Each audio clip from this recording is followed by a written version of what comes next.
ওয়ালাইকুম আসসালাম। আমি তাহলে কি শুরু করতেছি?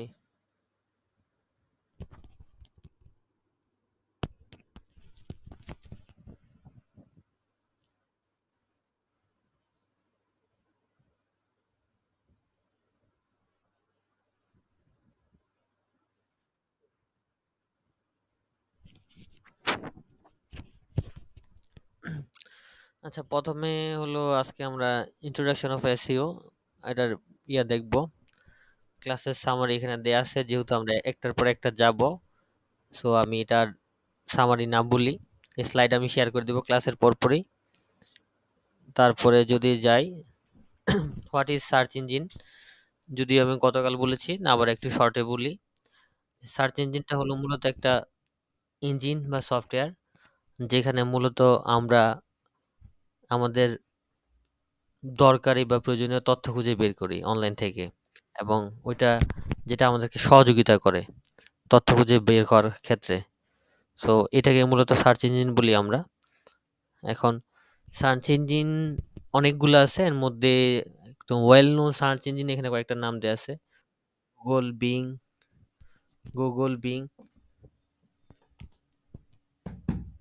Google being, Yandex, Baidu, Yahoo. এখানে একদম যেটা ওয়েল নোন যেগুলো সেগুলো এখানে দেওয়া আছে। আর এছাড়া যদি দেখি,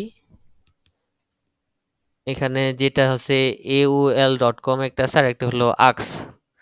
আক্স সার্চ ইঞ্জিন যেটা, এটা শুধুমাত্র কোশ্চেন এন্ড অ্যান্সারের জন্য। এখানে অন্য কোনো ধরনের ডেটা পাওয়া যায় না, যেমন ধরেন ছবি, ভিডিও, এগুলো পাওয়া যায় না। সো গতকালে বলেছিলাম যে কিছু কিছু ক্ষেত্রে ধরন ভেদে বিভিন্ন ধরনের সার্চ ইঞ্জিন হয়ে থাকে। আর এখানে হলো সার্চ ইঞ্জিনের কিছু এক্সাম্পল। আর আমরা সার্চ ইঞ্জিনের একটা জিনিস মনে রাখার চেষ্টা করব, যে সার্চ ইঞ্জিনের ধরন মানে অল, সব ধরনের, শুধুমাত্র Google, Yandex, being, Yahoo, Baidu, এই টাইপের সার্চ ইঞ্জিনগুলোতে সব ধরনের তথ্য পাওয়া যায়। আর অন্যান্য সার্চ ইঞ্জিন হলো ক্যাটাগরি ভিত্তিক সার্চ ইঞ্জিন হতে পারে বা আছে অ্যাভেলেবেল। এবং সব সার্চ ইঞ্জিন যে সব আমরা এসইও করি, বিষয়টা এমন না। সার্চ ইঞ্জিন একদম ওয়ার্ল্ড ওয়াইড যদি চিন্তা করেন, যারা ফ্রিল্যান্সিং কাজ করে তারা ম্যাক্সিমামই Google, being, MSN, Yandex, Baidu, Yahoo. তো বাইদুর কাজ, চাইনিজ কাজটা সচরাচর বাংলাদেশ থেকে করে এমনটা আমার জানা নাই। বাট গুগলের যে সার্চ ইঞ্জিন আছে জাপানে, সেই ধরনের কাজ, এই টাইপের কাজও অনেক সময় মানে ক্লায়েন্ট অফার দিতে পারে। গুগলেরই অন্যান্য দেশে পারফর্ম করতেছে, এটা হতে পারে স্পেনে, স্পেনিশ ভাষায়, এমন ধরনের হয়ে থাকে সার্চ ইঞ্জিন।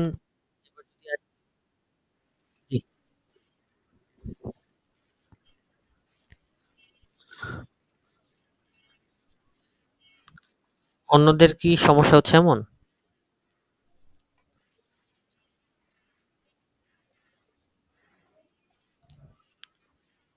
আচ্ছা, ঠিক আছে, আমি দাঁড়ান, আমি আমার এখানে গিয়ে দেখি।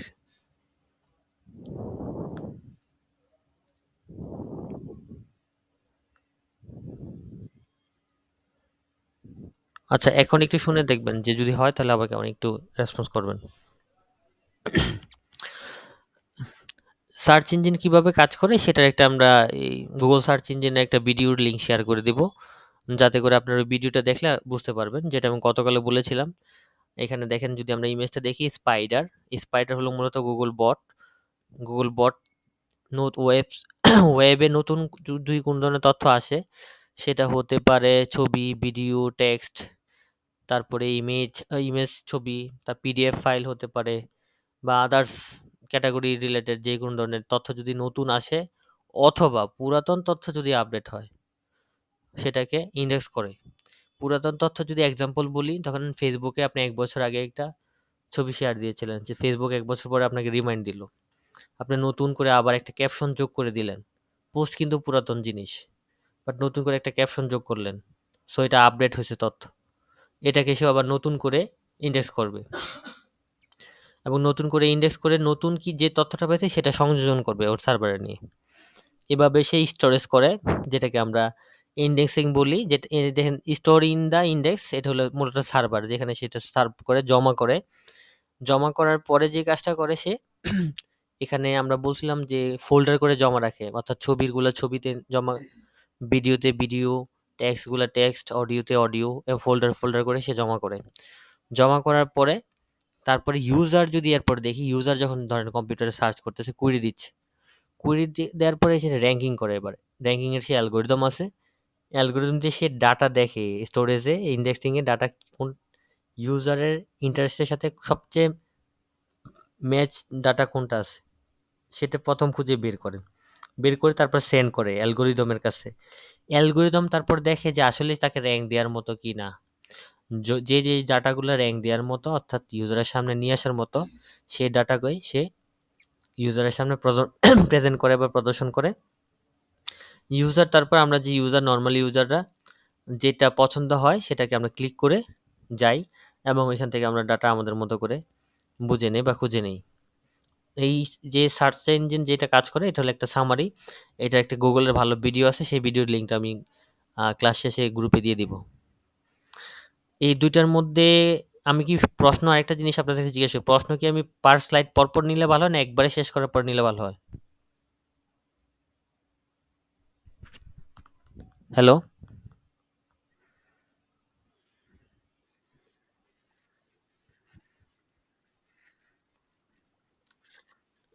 এটা একটা একটা কাজ হতে পারে, নোট করে রাখলেন, এটাও হতে পারে।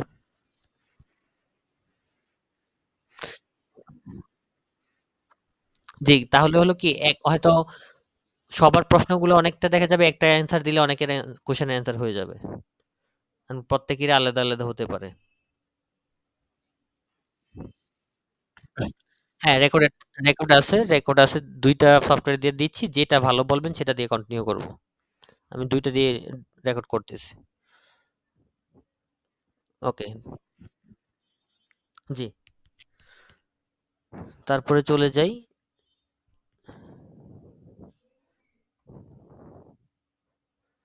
Why why do you use search engine? আমরা আসলে কেন সার্চ ইঞ্জিন ইউজ করি?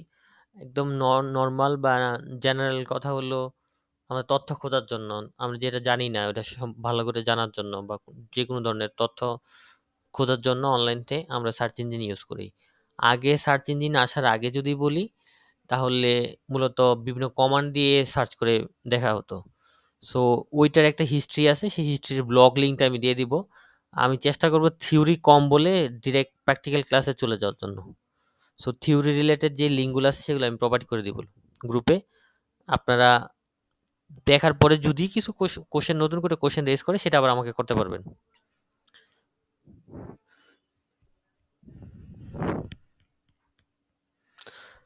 এসইউ কি?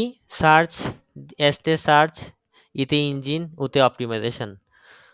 সার্চ ইঞ্জিনের অপটিমাইজেশন যদি বলি নরমালি যে সার্চ ইঞ্জিনের নির্দিষ্ট কিছু নিয়ম বা রুলস থাকে সেইগুলা ফলো করে আমরা যখন কোন একটা ওয়েব পেজকে অথবা ওয়েবের কন্টেন্টকে সাজাই। কন্টেন্ট বলতে আবারও বলতেছি কন্টেন্ট অনেক ধরনের হতে পারে। ইমেজও একটা কন্টেন্ট, ভিডিও একটা কন্টেন্ট, টেক্সটও একটা কন্টেন্ট, পিডিএফ ফাইল এটাও একটা কন্টেন্ট, অডিও সেটাও একটা কন্টেন্ট, ইনফোগ্রাফিক সেটাও কন্টেন্ট। সো কন্টেন্টের ভ্যারাইটিস থাকতে পারে। সো এই কন্টেন্টকে যখন আমরা সার্চ ইঞ্জিনের যেই রুলস ওইগুলো ফলো করে যখন অপটিমাইজ করি অর্থাৎ গুছাই বা সাজাই ওইটাকে বলা হয় সার্চ ইঞ্জিন অপটিমাইজেশন। আর এটা করার কারণ হলো এটা করলেই সার্চ ইঞ্জিন আমার রেজাল্টকে অথবা আমার ওয়েব পেজকে সার্চ ইঞ্জিনে অন্যান্য ইউজাররা যখন সার্চ করবে তখন প্রথমের দিকে দেখাবে। যে বেশি ইউজ করবে তাকে প্রথমের দিকে দেখাবে, আর যে যত বেশি রুলস ব্রেক করবে অথবা ফলো করবে না তাকে নিচের দিকে দেখাবে, এবং ক্রমান্বয়ে যদি বেশি ব্রেক করে তাহলে একটা পর্যায়ে সে এটা ডি ইন্ডেক্স বলে। ডি ইন্ডেক্স হলো তার সার্ভার থেকে সে মুছে দিবে, এই তথ্যটাকে আর কখনো দেখাবেই না। সেই বিষয়গুলো আমরা পরবর্তীতে জানতে পারবো।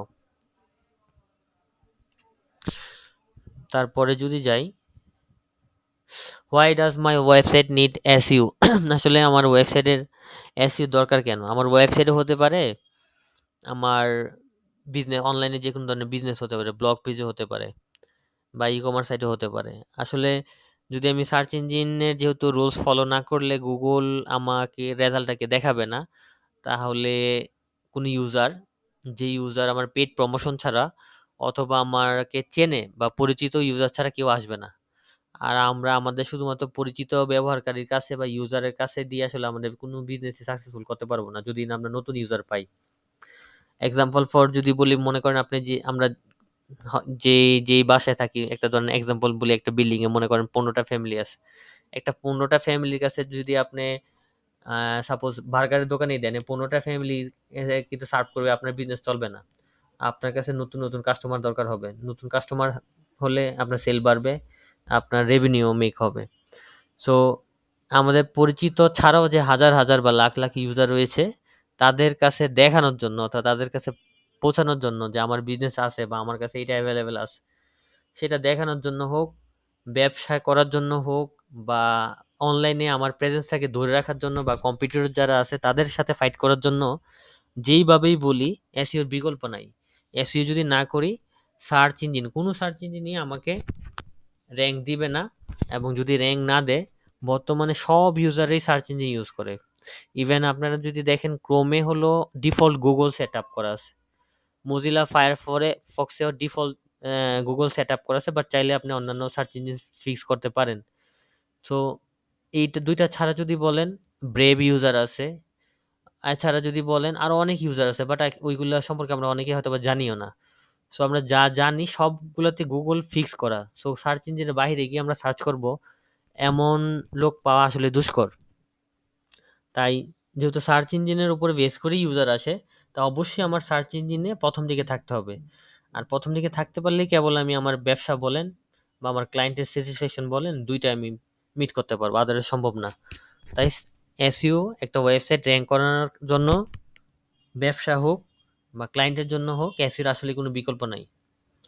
আর যেহেতু ইউজার আমার এসইও ছাড়া আমার সাইটকে চিনবে না, জানবে না, তাই আমরা এটা থেকে আমরা ফিল করতে পারি যে আসলে এসইওর কতটুকু দরকার অনলাইনে। সার্চ ইঞ্জিন কেন আমার সাইটকে খুঁজে পায় না এসইও ছাড়া? কারণ এসইও ছাড়া যদি আপনি নরমালি করেন, একজন মনে করেন একজন ডেভেলপার, সেও এসইও সবকটা রুলস জানে না। আর নরমালি যদি একজন অন্যান্য লোক বলেন, আমাদের মতো যারা লোক, যারা নরমাল শুধুমাত্র সার্চ ইঞ্জিন ব্যবহার করি বাট এসইও সম্পর্কে জানি না, ওরাও সবগুলা, যত অ্যাডভান্সই হোক, সব কয়টা সার্চ ইঞ্জিনের রুলস ওর জানা থাকার কথা না, যদি না সে এসইও জানে। সো কিছু কিছু ক্ষেত্রে দেখা যায় কিছু কিছু রুলস মানে ধরেন ন্যাচারালি মিট হয়ে যায়। সো ন্যাচারালি কিছু কিছু রুলস মিট হওয়ার ফলে ক্ষেত্র বিশেষে কোনো কোনো কিওয়ার্ডে র্যাঙ্ক আসে, সেটা অস্বীকার করার কোনো যুক্তি নাই। কিন্তু এমন এমন কিওয়ার্ডে র্যাঙ্ক আসবে না যে কিওয়ার্ডে আসলে মানুষ অনেক আসে। কিছু কিছু কিওয়ার্ড দেখবেন আনকমন কিওয়ার্ডে, হ্যাঁ কিছু কিছু ওটা এসইও ফলো করে নাই, তারপর র্যাঙ্ক আইসা পড়ছে, কারণ হলো এই সব কিওয়ার্ড গুলাতে সার্চ মানুষ অনেক কম করে। সো এই ক্ষেত্রে কিছু কিছু ক্ষেত্রে আসতে পারে। বাট এসইও যদি আমরা ফলো করি, তাহলেই মাত্র সার্চ ইঞ্জিন আমার সাইটটাকে খুঁজে নিবে। আরেকটা জিনিস কিন্তু আমি আমার একটা প্রশ্ন দিয়ে আবার বুঝাই। আমরা বলতেছি যে সার্চ ইঞ্জিন বা গুগল বটের কাজই হলো অনলাইনে নতুন কিছু আসলে খুঁজে নেয়া। সে এইভাবে খুঁজে নেবে ঠিকই, কিন্তু ইউজারকে কিন্তু শুধুমাত্র তখনই দেখাবে যখন তার সার্চ ইঞ্জিনের রুলস গুলা মিট করে। যদি রুলস গুলা ব্রেক করে, তাহলে কিন্তু কারো রেজাল্ট দেখাবে না সে। সো এটাও আমরা দু একটা ওয়েবসাইট দেখে, এক্সাম্পল দেখে দেখবো যে আসলে কেন কোথায় মিট করছে, কোথায় ব্রেক করছে। সেটা আমরা এসইও অডিট যখন করব, আমরা প্রত্যেকটা সাইট, এমন দুই একটা সাইট এক্সাম্পল দেখে দেখে দেখবো যে এইখানে ফল্টের কারণে তাকে প্রথম দিছে, তাকে দ্বিতীয় দিছে, অ্যানালাইসিস করে বের করব।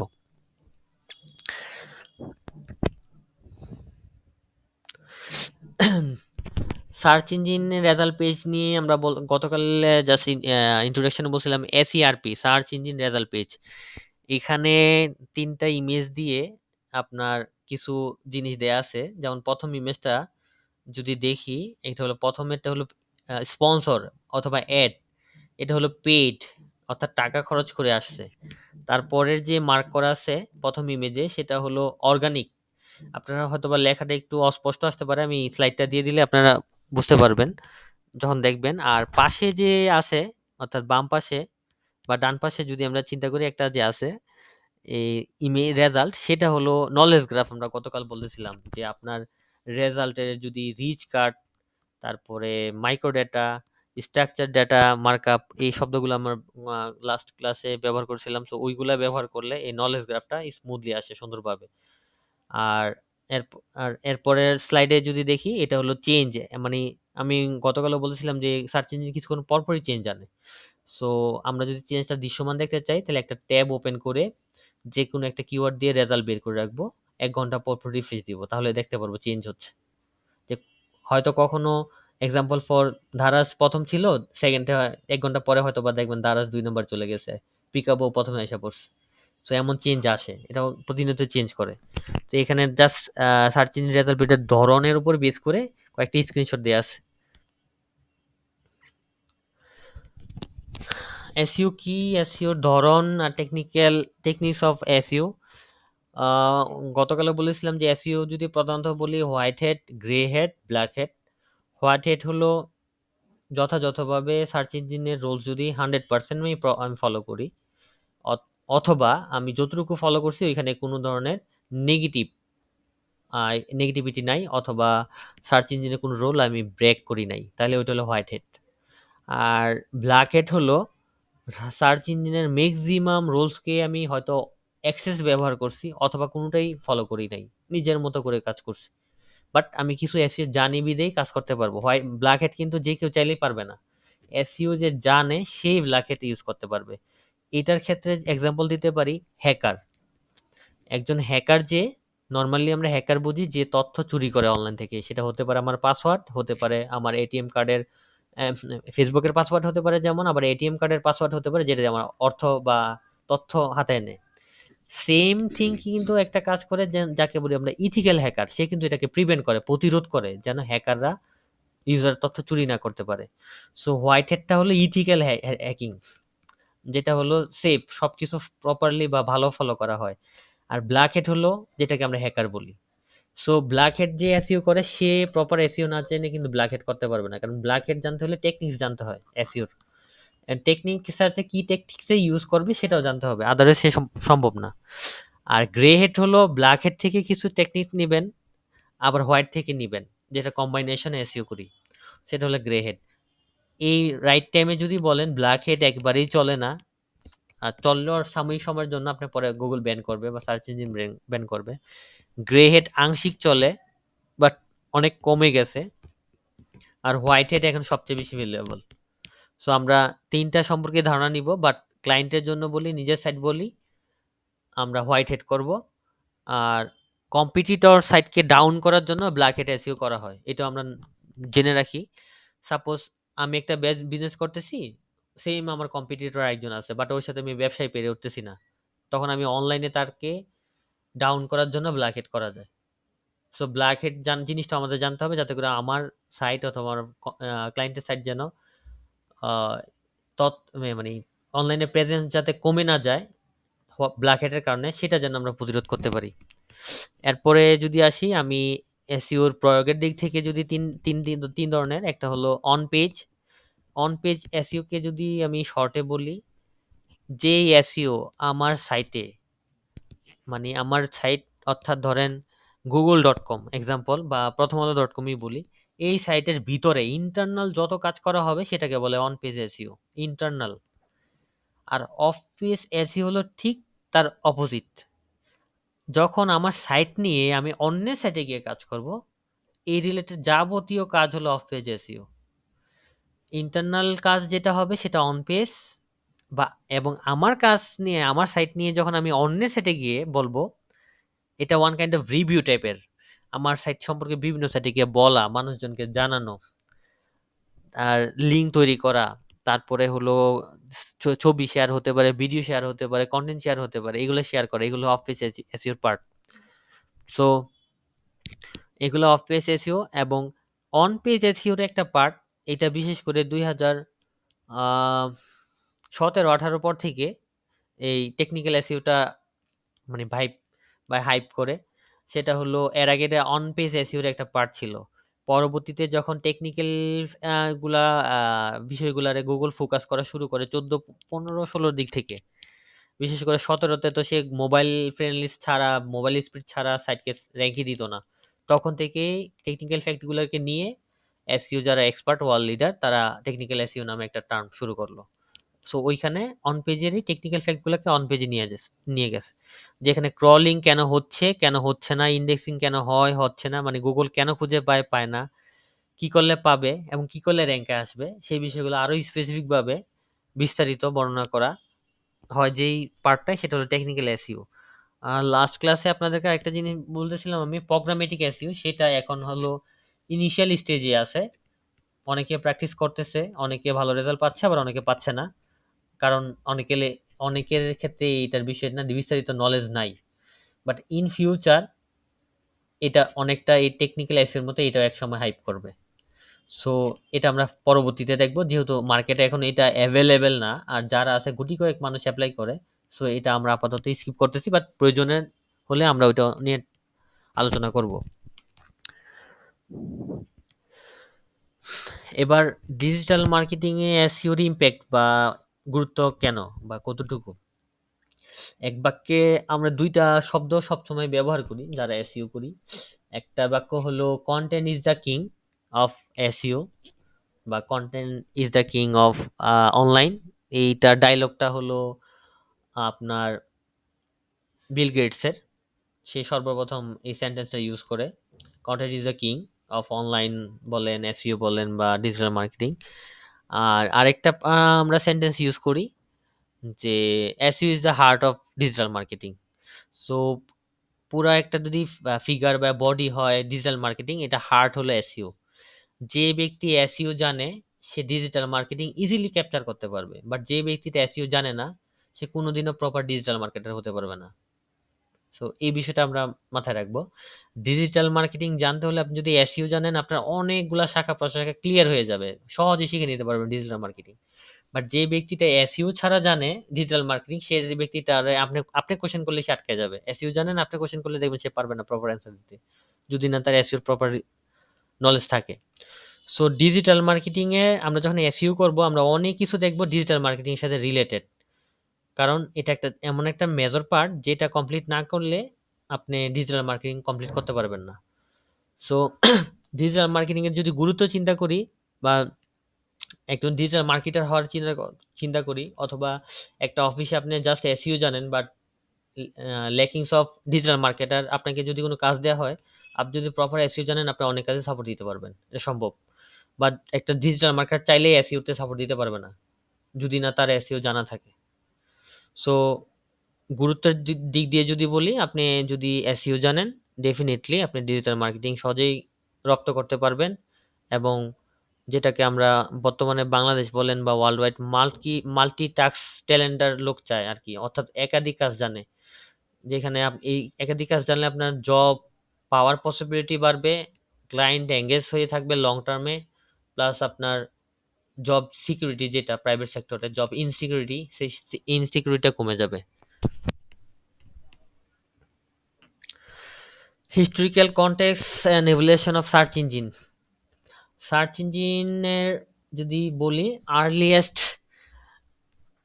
1995, তখন সার্চ ইঞ্জিনের যে ইয়াটা ছিল তখন ওই সময় তখন কন্টেন্ট মানে কমান্ড দিয়ে করা হতো। তারপরে যদি আসি 1997, 1997 যদি বলি, তখন কিন্তু মূলত যে ইয়া ছিল স্পন্সর এড টাইপের ইয়া ছিল। এটা নিয়ে একটা আর্টিকেল আছে, আমি আর্টিকেল গুলো শেয়ার করলে আপনারা পড়লে একটু মানে আপনাদের নলেজ ভালো, মানে কি বলবো, এই সম্পর্কে বিস্তারিত জানতে পারবেন ইতিহাস।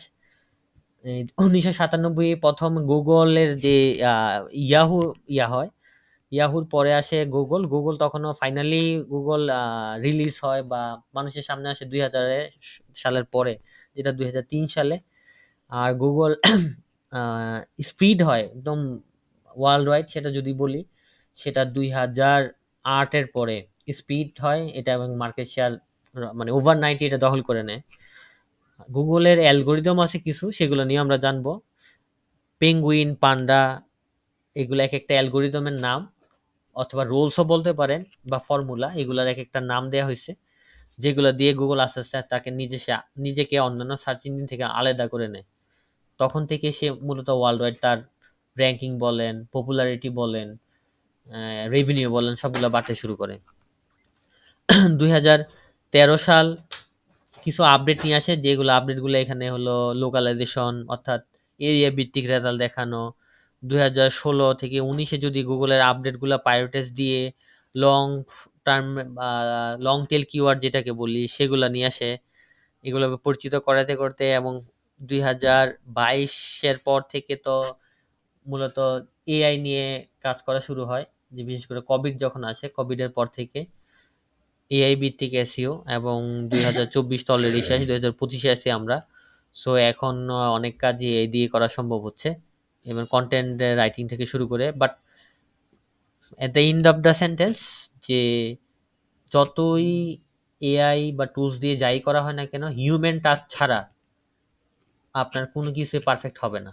এটা মাথায় রাখতে হবে। মানুষে বলে যে কর্মে মানে চাকরির সংখ্যা কমে যাচ্ছে। এটা হ্যাঁ, অনেকের চাকরি যাবে, এটা সত্য। যে টেক সেভি পারসন না, তার টেক সেভি বা টেকনোলজিতে তার চাকরি থাকবে না, এটাই স্বাভাবিক। বাট যারা টেক সেভি তাদের কিন্তু প্রায়োরিটি আরো বাড়বে ইন ফিউচার। এটা নিয়েও একটা স্লাইড না, আমি লিংক আছে সেটা দিব। এটা বিস্তারিত পড়লে আপনারা ডিটেল জানতে পারবেন। What is niche and how to select a niche. আচ্ছা, নিশ সম্পর্কে যদি কারো কি আইডিয়া আছে নিশ বলতে আমরা কি বুঝি?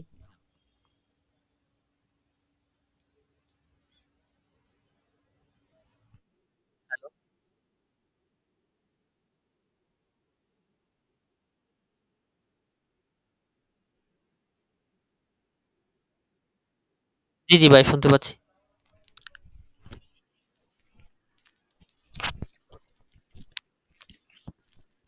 হুম।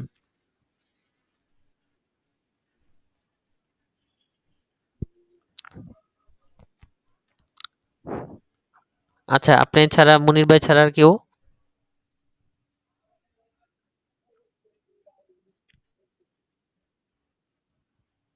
আচ্ছা।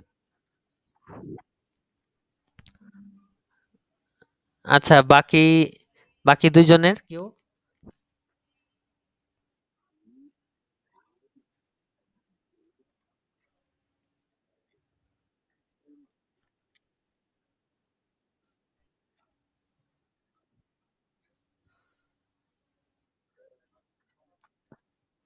জি। ওকে। আচ্ছা, ঠিক আছে। আমি শর্টে, মৌ আপু তো একেবারেই নতুন, মানে এই বিষয়ে আইডিয়া নাই। তারপরে আপু সমস্যা নেই, আপনি কোশ্চেন রেজ করবেন। আচ্ছা, নিজ বিষয়টা হলো যে কোনো একটা বিষয়ে একদম যখন সুনির্দিষ্ট হবে। সুনির্দিষ্ট বিষয়টা কেমন হতে পারে আমি বলি। আমাকে ধরেন বলা হলো যে একটা শার্ট কিনে নিয়ে আসেন। তাহলে শার্ট একটা পোশাক। পোশাকের ক্ষেত্রে শার্ট একটা সুনির্দিষ্ট বিষয়। বাট আমরা এসইওর ক্ষেত্রে যখন নিশ ব্যবহার করি বা ডিজিটাল মার্কেটিং এ, তখন নিশটা এটা বোঝায় না। আরো স্পেসিফিক হতে হবে। শার্টটার মেজারমেন্ট কি? এটা কি large, small or medium size? কোন সাইজে চাচ্ছে শার্ট? দ্বিতীয়ত আসবে শার্টটার কালার কি? শার্টটার যে আপনার ফেব্রিক্স হবে, এটার কোয়ালিটি কেমন হবে? শার্টটার প্রাইস কেমন হবে? এই সব কয়টা বিষয় যখন নিয়ে একদম সুনির্দিষ্টভাবে একটা জিনিসকে বুঝাবে, তখন ওইটা হলো নিশ। অর্থাৎ অনেকগুলা পয়েন্ট এসে যখন নির্দিষ্ট বিষয় আসবে, তখন আমরা ওইটাকে নিশ বলবো। অর্থাৎ ক্লায়েন্ট ধরেন সে বিজনেস করতে চায় রেস্টুরেন্ট নিয়ে। এখন রেস্টুরেন্ট নিয়ে সে বলবে। বাট আসলে এই রেস্টুরেন্ট নিয়ে তো আরো অনেকে বিজনেস করতেছে। তো আমি রেস্টুরেন্টের মধ্যে কি মেনু থাকবে, কোথায় হবে লোকেশন, আসলে কাস্টমার আসবে কিনা, তার মেনু কি থাকবে, এই বিস্তারিত বিষয়গুলো নিয়ে আমরা একটা স্পেসিফিক যখন সিদ্ধান্তে আসতে পারবো, বা উদ্দেশ্য যখন একটাই আসতে পারবো, তখন হবে এটা নিশ। বা আমার লক্ষ্য যখন একটা হবে ফিক্স, যেটা হলো পারফেক্ট জিনিস, তখন ওইটাকে আমরা নিশ বলবো। বিশেষ করে ডিজিটাল মার্কেটিং এর ক্ষেত্রে। সো এই ক্ষেত্রে আমরা যেই কাজটা করি, বা এই নিশ শব্দটা সবচেয়ে বেশি ব্যবহার হয় ব্যবসা শুরু করার আগে ডিজিটাল মার্কেটিং এ, অথবা এসইওর ক্ষেত্রে। ইভেন ক্লায়েন্ট যখন কাজ দিবে, বা বিশেষ করে ক্লায়েন্ট এই কাজটা, এই শব্দটা আসে তখন যখন কিওয়ার্ড রিসার্চ বলে একটা শব্দ আছে এসইও তে। সে কিওয়ার্ড রিসার্চ করতে হবে, তখন নিশ সিলেকশন করে সিলেক্ট করতে হবে। অর্থাৎ আমি কোন নিশের উপরে বেস করে কিওয়ার্ড নিব, এবং এই বেসের উপর বেসমেন্ট করে কিন্তু আমার বিজনেস হবে। ফিউচারে বিজনেস হবে কি হবে না, এটা ডিপেন্ড করবে আমার নিশ পারফেক্ট কিনা। আমি যদি ভুল কিওয়ার্ড সিলেক্ট করি, তাহলে আমার বিজনেস হবে না। ফর এক্সাম্পল, আপনি উইন্টার ক্লোদিং বিক্রির প্ল্যানিং করছেন, বাট ওইটা যদি সামার সিজনে করেন, আপনার কিন্তু বিজনেস হবে না। আপনাকে এটা নিতে হবে উইন্টারে। উইন্টারে নিতে হবে। তদ্রূপ আইসক্রিমের যদি আপনি এখন টার্গেট করেন উইন্টারে, আপনি অনেক বেশি সেল করবেন, আপনার সেল হবে না। আপনি অনেক ভালো ডিজিটাল মার্কেটার, আপনি অনেক ভালো এসইও জানেন, কিন্তু ওই সময় তো ডিমান্ড কমে যায়। আপনাকে এটা নিতে হবে সামার বা হট সিজনে, তখন গিয়ে এটা সেল বাড়বে। সো এই জিনিসগুলো কিন্তু নিশের পার্ট। সো আমরা যখন ক্লায়েন্ট একটা জিনিস বলল, আমরা হুটহাট কিছু বলবো না। আরেকটা জিনিস বলি, এসইও বলেন, ডিজিটাল মার্কেটিং বলেন, তথ্য আমি হয়তো বা জানি না, বাট তথ্যটি কিন্তু অনলাইনে অ্যাভেলেবেল আছে। সো আমাকে যে কাজটা করতে হবে, আমি যদি প্রপার জানি তাহলে আমি তখন বলবো, আদারওয়াইজ বলবো আমি একটু অ্যানালাইসিস করে আপনাকে এটার বিষয়ে মতামত দিব। এটা সর্বোত্তম। কারণ আমি একটা ভুলভাল বললে কি, আমার সম্পর্কে ধরেন আপনার ভালো ধারণা ছিল, কারণ কিন্তু যখন দেখলেন আমি ভুল বলতেছি, তখন কিন্তু আমার সম্পর্কে আপনার ধারণা খারাপ হয়ে যাবে। না, উনি তো জানে না। সো উনি জানে না মানে উনার কাজটা দেয়া যাবে না। সো এসইওর ক্ষেত্রে যেটা করব, আমরা এসইও বলি ডিজিটাল মার্কেটিং। আমরা ফার্স্টে শুনবো, শুনে যদি আমি ফিল করি যে আসলে আমি জানি প্রপারলি, তাহলে আমি বলবো, আদারস আমি একটু সময় নিব। এই সময় নেওয়াটা এই না যে ক্লায়েন্টটা চলে যাবে, বাট আপনি যদি ২ দিন পরও প্রপার ফিডব্যাক দিতে পারেন, ক্লায়েন্ট কনভিন্স হলে ডেফিনিটলি আপনার কাছে আসবে। ক্লায়েন্ট জানতে চায় আপনি আসলে কাজটা জানেন কিনা, আপনি কনফিডেন্ট কিনা, আপনি পারবেন কিনা। যখন সে ফিল করে যে আপনি আসলেই কাজটার জন্য পারফেক্ট, তখন ডেফিনিটলি সে কাজ দিবে আপনাকে। এরপরে যদি যাই, এই সবগুলাই যখন আমরা প্র্যাকটিক্যাল কাজে যাব, নি সিলেকশন, কিওয়ার্ডের এগুলো সবগুলোই আসবে টপিক। সো আমরা টপিকের মানে সাবজেক্টগুলো মনে রাখার চেষ্টা করব, তখন আমরা কোশ্চেন করা ইজি হবে। আন্ডারস্ট্যান্ডিং ডিফারেন্ট টাইপ অফ নিশ। এখন হলো নিশ অনেক ধরনের হতে পারে। এক্সাম্পল এখানে দেখেন, একটা যদি ইমেজটা দেখি, গ্লোবাল নিশ, স্পেসিফিক নিশ, মাইক্রো নিশ। তো গ্লোবাল নিশ যদি বলি, মনে করেন আইফোন, অ্যাপেলের আইফোন যদি চিন্তা করি, এটা গ্লোবাল নিশ, সব কান্ট্রিতে চলে। সো স্পেসিফিক যদি আমরা নিশে যাই, ধরেন এটার মধ্যে থেকে যদি এখন গ্লোবাল নিশটাকে আরো স্পেসিফিক করি, আইফোন আসলে কারা কিনতে পারে? ওয়ার্ল্ড ওয়াইড চলে, বাট সবাই কিনতে পারে? সবাই কিনতে পারে না। যাদের মিনিমাম পারচেস পাওয়ার আছে, অর্থাৎ যাদের একটা মিনিমাম লেভেলের ইনকাম আছে, অনেকে হয়তো বা ধার দেনা করে কিনে। এই এক্সেপশনাল ফ্যাক্টটাকে আমরা এক্সাম্পলে আনবো না। সো আমরা চিন্তা করবো, যেহেতু আমরা বিজনেস করব, ধার দেনা করে ১-২ জন কিনবে, তাদের কাছে বিক্রি করে আমি বিজনেস করতে পারবো না। আমি বিজনেস করলে এমন কারো কাছে করতে হবে যেখানে একটা নির্দিষ্ট সংখ্যক শ্রেণীর গ্রাহক আছে, যারা আমার প্রোডাক্টটা কিনতে পারবে বা ক্যাপাবিলিটি আছে।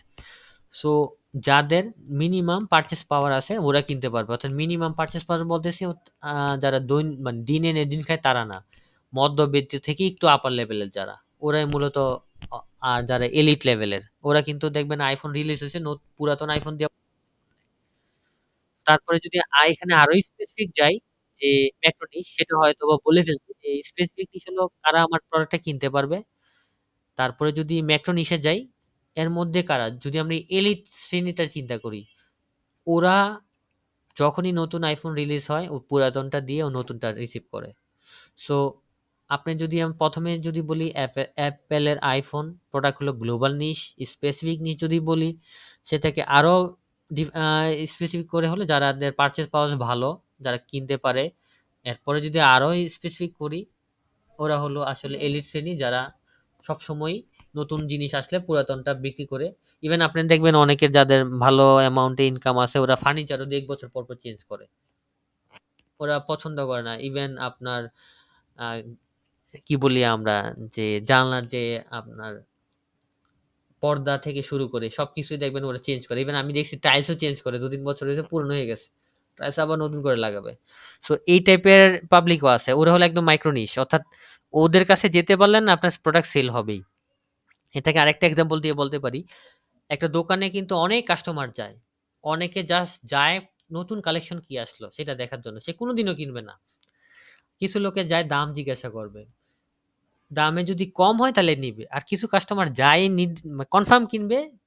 জাস্ট সে হয়তো ২-৪ টা দেখে কিনে নিবে। অথবা বাসায় দেখে আসছে। সে জাস্ট এখন যাবে, ডিসপ্লে দিবে, তারপরে কিনে নিবে। সো এটা হলো অনেক কাস্টমার, যেটা সেটা গ্লোবাল নিশ। মানে অনেক জনের মধ্যে যদি গুটি কয়েক যারা দামাদামি করতেছে। তার মধ্যে আরো স্পেসিফিক যে কিনবেই। সো এটা আমরা অনলাইনে যেহেতু না, আমরা একদম স্পেসিফিক ধরে দেখতে পারবো যে কতজন ইউজার আসলো, এর মধ্যে কতজন এক্সিট করে চলে গেল, কোথা থেকে চলে গেল, এবং ফাইনালি কয়জন পারচেজ করলো। ডিজিটাল মার্কেটিং বা এসইও তে এই ফ্যাক্টগুলো খুব ইন্টারেস্টিং। আর ইউএসপি সম্পর্কে যদি বলি, ইউএসপি হলো একটা প্রোডাক্টের আসলে কি জিনিস আছে, কি অ্যাডভান্টেজ বা বেনিফিট আছে, যার ফলে একটা ইউজার পারচেজ করবে। সো এই জিনিসগুলা যদি আইফোনের ক্ষেত্রে বলি, এটা লং টার্মে চার্জ থাকে, পানিতে ডুবলে সমস্যা হয় না, নেটওয়ার্ক অনেক স্ট্রং। তারপরে যদি বলি আপনার ক্যামেরা ডেফিনেটলি অনেক ভালো, ভিডিও ইভেন অনেক ছোট ছোট মুভিও রিলিজ হয়েছে আইফোন দিয়ে করে। সো এই বিষয়গুলা অন্যান্য মোবাইলে কিন্তু অ্যাভেলেবেল নাই। সো যার ফলে আমরা আইফোন ইউজার যারা না তারাও চিন্তা ভাবনা করে যে আমি যদি একটা আইফোন কিনতে পারি বা কিনবো ফিউচারে। আচ্ছা, আমরা যদি এসইও শিখি তাহলে আমরা কি নিজেই এসইও করতে পারবো বা নিজের বিজনেস করতে পারবো? আর এটা আসলে করে ব্র্যান্ডিং বা এক্সপোজ করার ক্ষেত্রে আসলে ভূমিকা কি রাখবে? যদি আমরা এসইও শিখি তাহলে ডেফিনিটলি আমরা নিজের এসইও, নিজের যদি বিজনেস থাকে সেটা নিজেই করতে পারবো। পাশাপাশি আমি যদি ভালোভাবে শিখি বা আমি যদি বেসিকটাও ভালোভাবে জানি, কোথাও প্র্যাকটিস করে নিলে একটু প্র্যাকটিক্যালি, তাহলে ডেফিনিটলি আমরা একটা ক্লায়েন্টেরও কাজ করতে পারবো। কারণ সব ক্লায়েন্ট না একদম অ্যাডভান্স লেভেলের লোক দিয়ে কাজ করাতে চায়, বিষয়টা এমন না। অনেক ক্লায়েন্ট আছে ওর বাজেট কম, ও মোটামুটি জানে এমন লোকের কাছে দিয়ে কাজ করায়। সো এইভাবে যদি চিন্তা করি, এখন আবার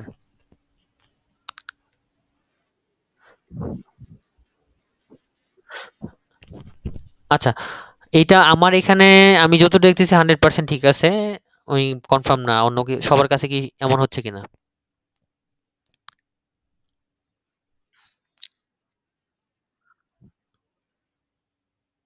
আচ্ছা, আমি কিন্তু আমার এখানে সিগন্যাল বললেন সবকিছু সব একদম ফুল দেখাচ্ছে। আচ্ছা, তারপর যদি যদি কোন ধরনের আবার না বোঝেন একটু কাইন্ডলি বলবেন। সো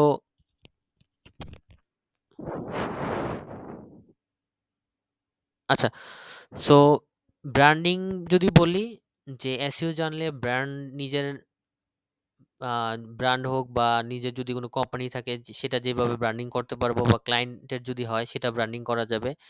এবং এসইওটা এমন একটা বিষয় যেটা যদি বলি শুধুমাত্র যদি আমার নলেজ থাকে তাহলে অল্প কস্ট বা অল্প খরচে একদম ভালো মানের কাজ করা সম্ভব। যেটা ডিজিটাল মার্কেটিং এর অন্যান্য প্রমোশন, পেইড প্রমোশন দিয়ে আসলে সম্ভব হয় না। কারণ পেইড প্রমোশন আজকে আছে তো আজকে বাজেট যতদিন আপনি বাজেট খরচ করবেন ততদিনই ভালো হবে। পরবর্তীতে এটা আর থাকবে না। আর এসইও বিষয়টা হলো যদি আপনি ভালো একটা পজিশন নিয়ে আসতে পারেন, কোনো কারণে যদি বন্ধ হয়ে যায় আপনার এসইও, তারপরে একটা নির্দিষ্ট সময় পর্যন্ত সে আপনাকে সার্ভিস দিয়ে যাবে। সো এই ক্ষেত্রে এসইওর আসলে কোনো বিকল্প নাই।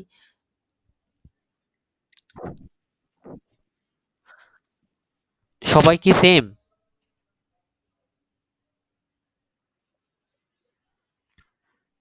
এটা কি ১ মিনিটের মতো হবে কি?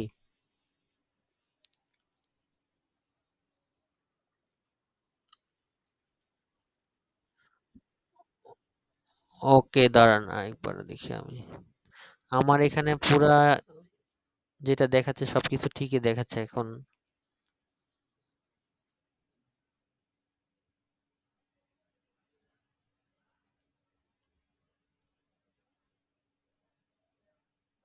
এখন শুনতে পাচ্ছেন? আচ্ছা, এসইওর বিষয়টা বলতেছিলাম যে যদি আমি নিজে জানি, নিজে শিখি, নিজের ব্যবসা যেমন করতে পারবো বা ক্লায়েন্টের কাজ সেটাও করতে পারবো।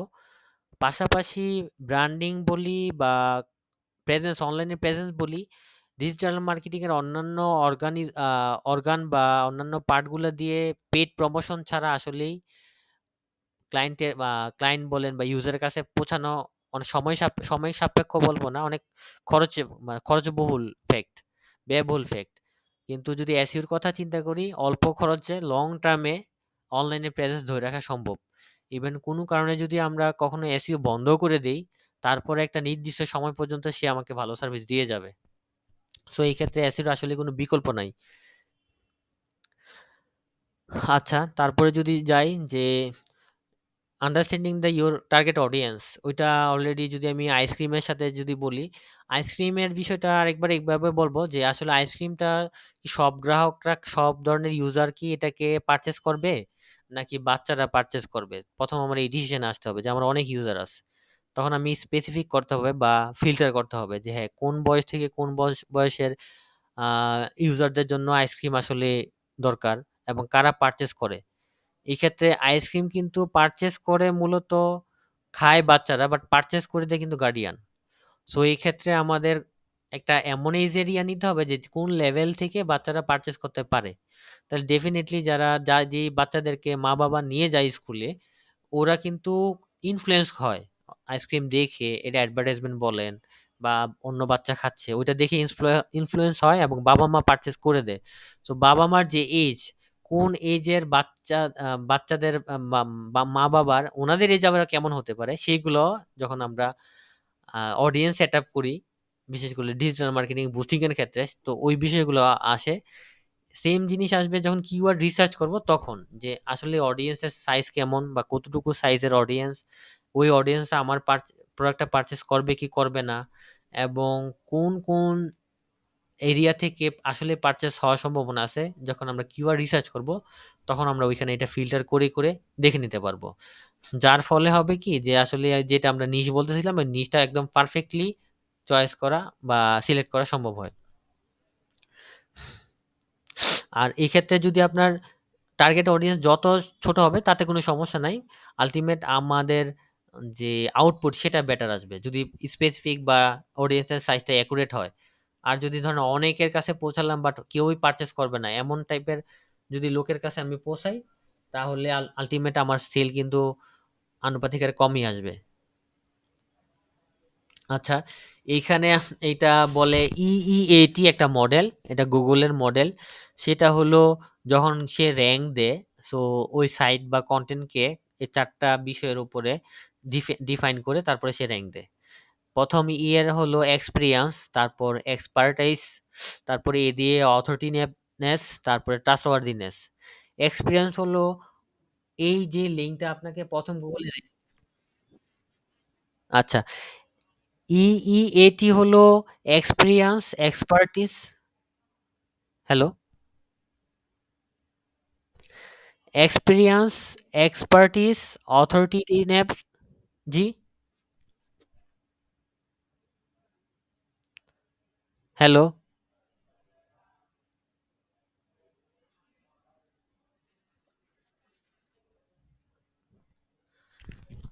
আচ্ছা, আমি দাঁড়ান রিকারেকশন করে দেখি। এমন তো হওয়ার কথা না।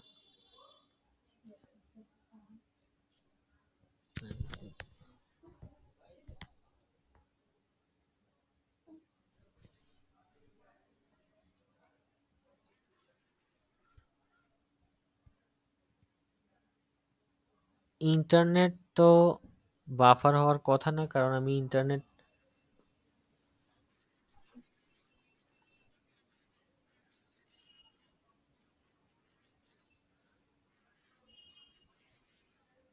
আচ্ছা ঠিক আছে। আচ্ছা, ইই, হ্যাঁ, ইইএটি হলো একটা মডেল গুগলের, যে মডেলে হলো ই দিয়ে এক্সপিরিয়েন্স, তারপরে এক্সপার্টিস, এক্সপার্টাইজ, এরপরে অথরিটেটিভনেস, তারপরে ট্রাস্টওয়ার্দিনেস। এক্সপিরিয়েন্স হলো ধরেন একটা লিঙ্কে বা একটা ওয়েবসাইটে আমি একজন ইউজার হিসেবে আমি যাওয়ার আগে আর তিনজন ইউজার গেল, যাওয়ার পরে ওরা কি দ্রুত বের হয়ে আসছে না অনেকটা সময় দিছে? যদি সময় দেয়, সময় বেশি ব্যয় করে, তখন গুগল এটাকে ইউজার এক্সপিরিয়েন্স ভালো হিসেবে ডিফাইন করে, যাতে করে পরবর্তীতে যারা আসবে ওদের জন্য এটা র্যাঙ্ক করবে। এক্সপার্টাইজ হলো এই বিষয়ে যা যা দিছে সেটা কি আসলেই মানে নলেজ, যে ধরনের ইনফরমেশন দিছে সেগুলো কি অ্যাকুরেট কিনা, স্কিল কিনা, পারফেক্ট কিনা, এগুলা দেখে। যদি মিস ইনফরমেশন দেয়া থাকে তাহলে সেটা কি সে র্যাঙ্ক দিবে না।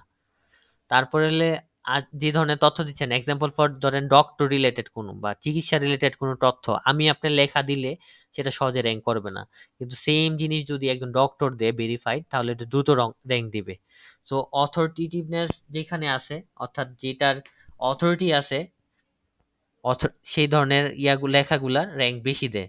এই ক্ষেত্রে অর্থাৎ আমরা নিয়ে সিলেক্ট করলাম ধরেন ডক্টর বা চিকিৎসা নিয়ে, তো আমি একজন ডক্টর না বা আমি কোনো ডক্টরের মতামত নিতে পারবো না, সেক্ষেত্রে কিন্তু আমি র্যাঙ্ক করানোর সম্ভাবনা কম। আমারটা র্যাঙ্ক করবে না বলেই ধরে নিলে হবে।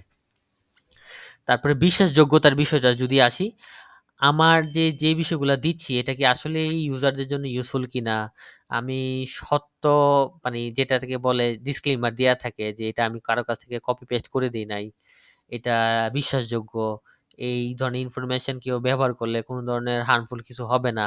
এই বিষয়গুলো যদি এনশিওর করতে পারি এবং আসলে যদি এটা পারফেক্ট হয় তখনই আমি র‍্যাংক পাবো।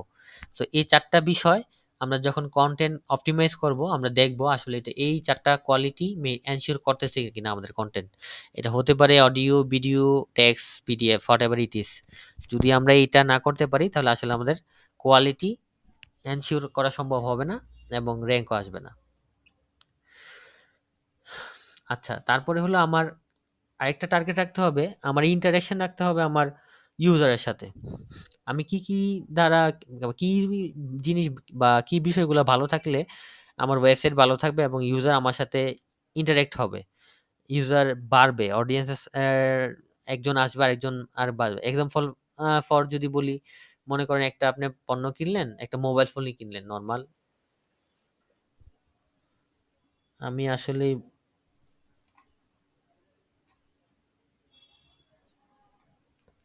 এখন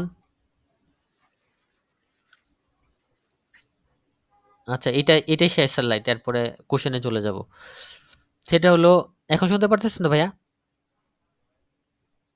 আচ্ছা, এটা হলো একটা সাইট বা ওয়েবসাইটের যে বিষয়গুলা না থাকলেই নয় বা যেটা ল্যাকিংস থাকলে ইউজার আমাকে ত্যাগ করবে বা চলে যাবে আমাকে ছেড়ে। আর এগুলা যদি কনফার্ম থাকে বা ভালো হয় তাহলে ইউজার এঙ্গেজ হবে এবং মানুষকে বলবে। অর্থাৎ যে রেফার করি না আমরা যে আচ্ছা এই দোকানের জিনিসটা বা এই পণ্যটা ভালো ভাই তুমিও কিনতে পারো, যখন আমরা ডিসকাস করি এটা অন কাইন্ড অফ এই টাইপের। এটা হলো একটা সাইডের পেজ স্পিড, অর্থাৎ সাইটটা যেন লোডিং হতে ৩ সেকেন্ডের বেশি সময় না নেয়। এটা হলো ১ নাম্বার চিন্তা ভাবনা করতে হবে। ওয়েবসাইটের নেভিগেশন যেটাকে আমরা মেনু বার বলি। ওয়েবসাইটের নেভিগেশন একজন ইউজার আসার পরে কোথা থেকে কোথায় যাবে ইউজার জার্নি যেন স্মুথ হয়। কোথাও গিয়ে যেন ইউজার হারায় না যায়। সে যেন চাইলে আবার ব্যাক করতে পারে বা সামনে যেতে পারে। এই জিনিসগুলা একদম ক্লিয়ার থাকতে হবে। ওয়েবসাইটের লিঙ্ক স্ট্রাকচার, যেটা আমরা স্ট্রাকচার ওয়েবসাইটের স্ট্রাকচার বলে লিঙ্ক বলি, মেনু বলি, কোথায় ক্লিক করলে সে কোথায় যাবে, সে ওইখান থেকে ব্যাক করতে পারবে কিনা, বা আরো সামনে যেতে পারবে কিনা, বা এক্সটার্নাল লিঙ্ক হলে ক্লিক করলে যদি বাইরে চলে যায় সেখানে ব্যাক করার কোনো অপরচুনিটি থাকবে কিনা, এই বিষয়গুলা থাকে। অনেক বড় কনটেন্ট দিলেও হবে না, আবার ছোট কনটেন্ট দিলেও হবে না। ইউজার যেই ধরনের কনটেন্টে বিরক্ত হবে না, ওই ধরনের কনটেন্ট এনালাইসিস করে দিতে হবে। অর্থাৎ টেক্সট কনটেন্ট হলে আমি ধরেন ৫,০০০ শব্দ দিলাম, ৫,০০০ শব্দ তো ইউজার পড়বে না। সো কত শব্দ পড়ে সেটা আমরা এনালাইসিস করে তারপর দিতে হবে। তারপরে যদি আসি ব্রেকআপ বা প্যারাগ্রাফ কনটেন্টটাকে শর্ট প্যারাগ্রাফে দেয়া, অর্থাৎ একবারে পুরোটা কনটেন্ট দিলে হবে না। একটা প্যারা দিয়ে একটা ছবি দেয়া, একটা ক্যাপশন যোগ করা, কোনো অডিও থাকলে দেয়া, আবার একটা গ্যাপ দিয়ে একটা সাব হেডিং দেয়া, তারপর আবার দেয়া। এভাবে ব্রেক করে লেখলে ওইটা ইউজার পড়তে ইন্টারেস্ট ফিল করে। তারপর হলো display related content. Display related content হলো ইমেজ হতে পারে, ভিডিও হতে পারে, মানে যেটা মানুষ শুধুমাত্র দেখে। এই ধরনের কনটেন্টগুলা বেশি ব্যবহার করা। কারণ মানুষ ছবি বা ভিডিও দেখে আটকায়, অর্থাৎ ব্রাউজ করতেছে দেখে ওটাতে একটু সময় ব্যয় করে। এড চ্যাটবক্স, চ্যাটবক্সটা ফ্যাক্ট হলো চাইলে যেন সে আপনার সাথে কন্টাক্ট করতে পারে। অনেক ক্ষেত্রে দেখবেন বিশেষ করে ই-কমার্স সাইটগুলা নাম আর ফোন নাম্বার দিয়ে নক দিলে ওরা আবার রেসপন্স করে। সো যে এই ধরনের যদি সাইট হয় ই-কমার্স রিলেটেড তাহলে চ্যাট বক্সের বা বক্সের ব্যবস্থা রাখা। বর্তমানে এআই রিলেটেড অনেক চ্যাট বক্স পাওয়া যায়।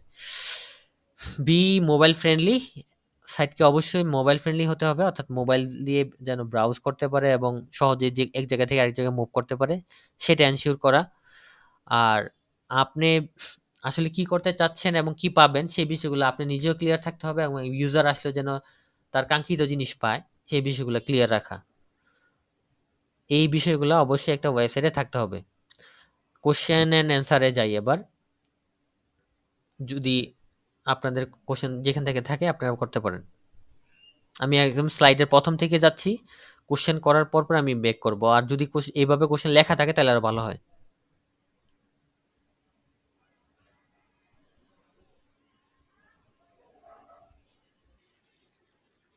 জি।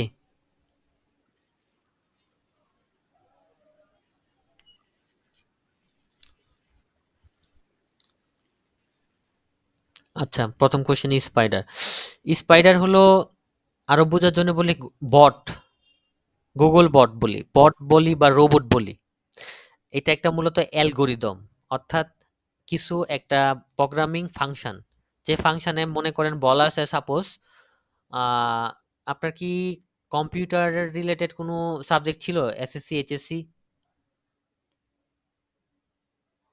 কম্পিউটার শিক্ষা? তাইলে আমার বলতে ইজি হবে।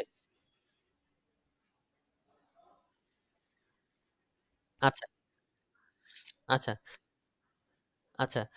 সো আ এটা হলো অনেকটা এই টাইপের। ধরেন আপনি বাজারে যাবেন, এখন আপনাকে ডিরেকশন দেয়া হচ্ছে যে বাজারে যেতে গেলে যদি রেড সিগন্যাল দেখো তাহলে বাজার না রাস্তা পারাপার হবেন ধরেন আপনি।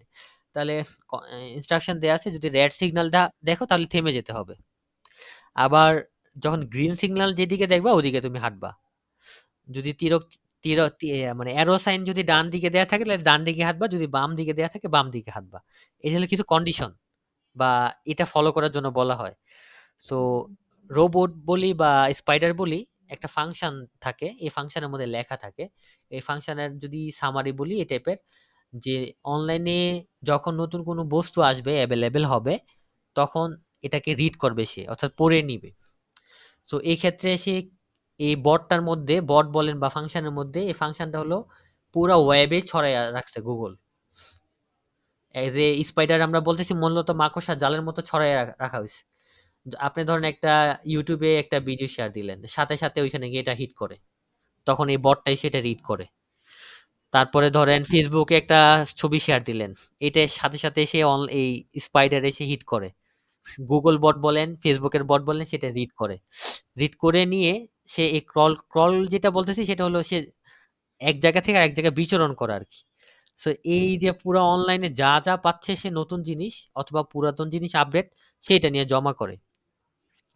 জমা করার পরে হলো স্টোর ইন দ্য ইন্ডেক্স, এইটাতে জমা করে নতুন যা জিনিস বলেন। হ্যাঁ, জি, সবকিছু পরে, জি, জি, জি, এখানে না হলে এটা স্টোরে যাবে না। হ্যাঁ,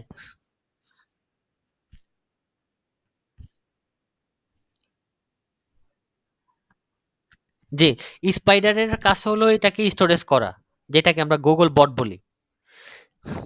আর ইন্ডেক্সিং এর পার্টটা হলো, হ্যাঁ, ইন্ডেক্সিং এর কাজটা হলো সে ফোল্ডার ফোল্ডার করে আপনার ভাগ ভাগ করে রাখে, যেমন ধরেন ছবিগুলো ছবিতে রাখে, ভিডিও ভিডিওতে এভাবে। জি, এইখান থেকে তারপরে হলো র‍্যাংকিং এর ফ্যাক্টর হলো যখন সে দেখে যে গুগলের রোলস সবচেয়ে বেশি যে বেশি ফলো করছে এবং ইউজার যেটা দিয়ে সার্চ করতেছে সেটার সাথে যেটা মিলে, সবচেয়ে বেশি মিলে, সেই ডেটাটা সে স্টোরেজ থেকে নিয়ে দেখায়, সেটাকে বলি আমরা র‍্যাংকিং। তারপর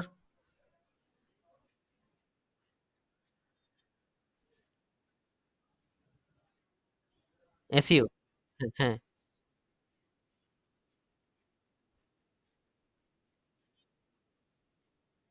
হ্যাঁ,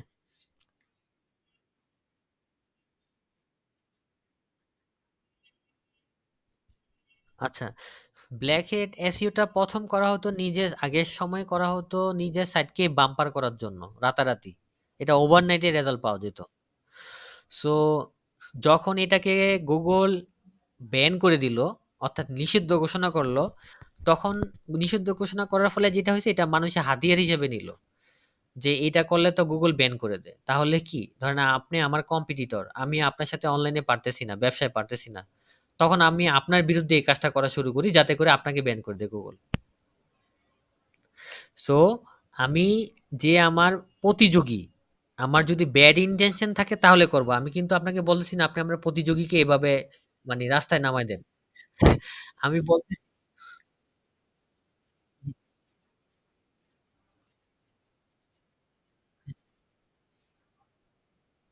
হ্যাঁ, আপনার সাইট, না, না, আপনার সাইট নিয়ে করবে তাহলে।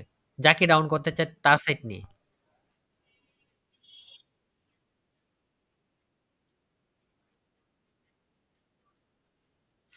ফেসবুক পেজের পোস্ট এসইও করা যায় না ডিরেক্ট, বাট এসইও টার্ম গুলা ফলো করলে আপনারটা রিচ বাড়বে।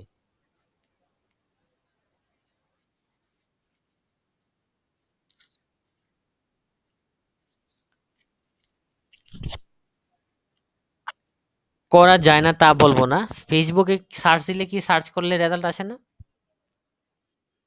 আচ্ছা, তাইলে একদম সিম্পল জিনিস মনে রাখবেন, যেইখানে সার্চ দিলে রেজাল্ট আসে ওই জায়গায় এসইও করা সম্ভব। এটা যাই হোক।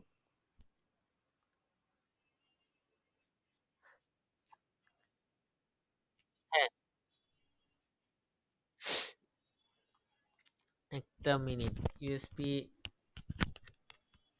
আমি এখন ইনস্ট্যান্ট মনে আসতেছে না। আমি দেখে বলতেছি। তারপরে আরেক কোশ্চেন, আপনার এই কোশ্চেন কি শেষ?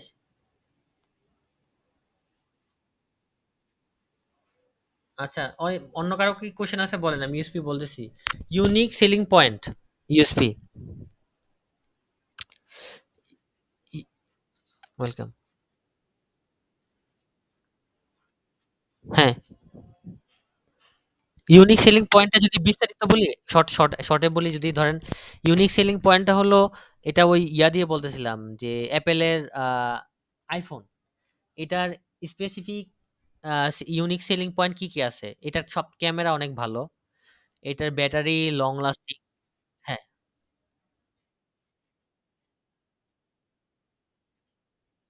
জি, জি,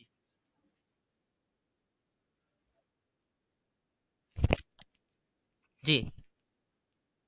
আচ্ছা, সেটা হলো, এটা হলো গুগলের একটা মডেল, যে মডেলটা ফলো করলে গুগল সহজেই র্যাঙ্ক দেয়।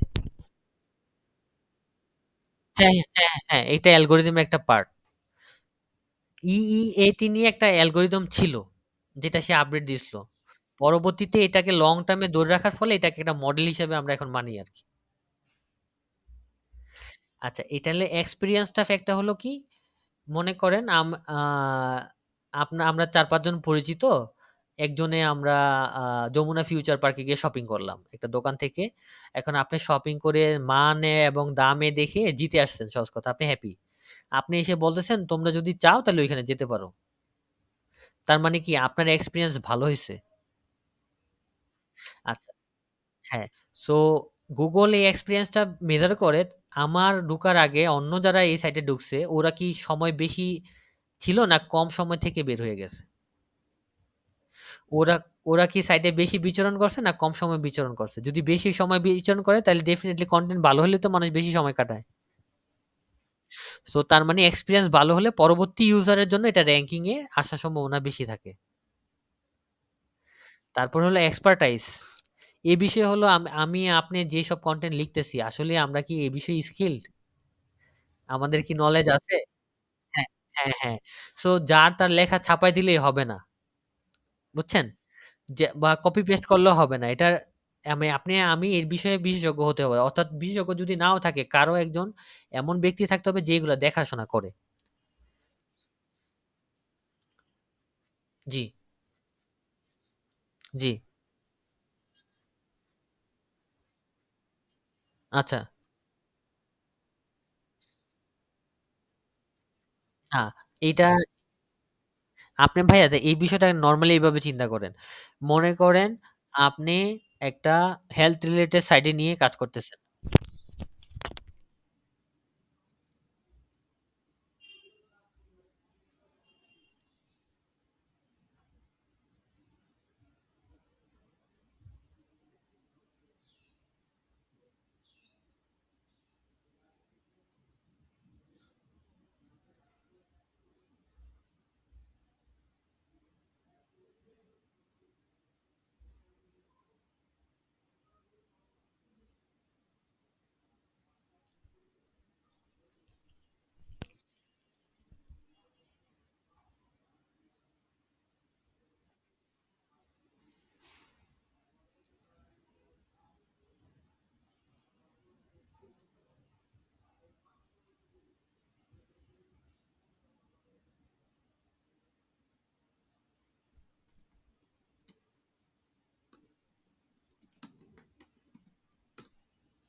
হ্যালো, শুনতে পারতেছেন?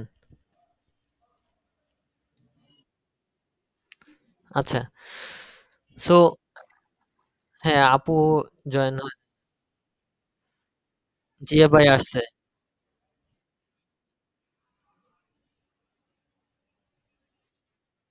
ও আপু ওই যে হ্যাঁ, হইছে। সবাই হইছে।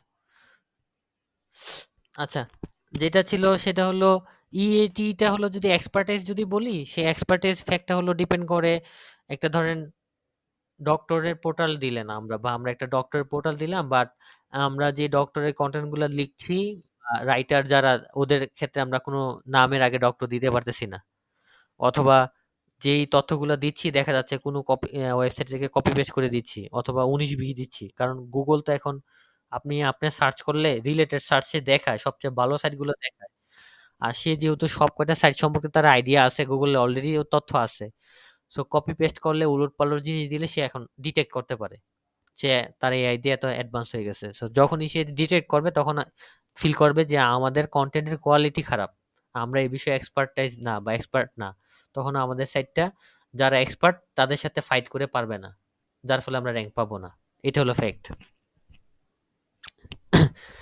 তারপরে হলো যে জি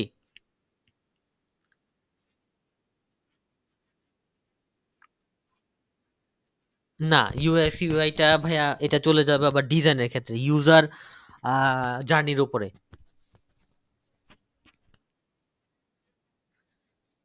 হ্যাঁ এক্সপিরিয়েন্সটা ইউএক্স ইউআই এর সাথে যায় বাট এক্সপার্টাইজটা যায় না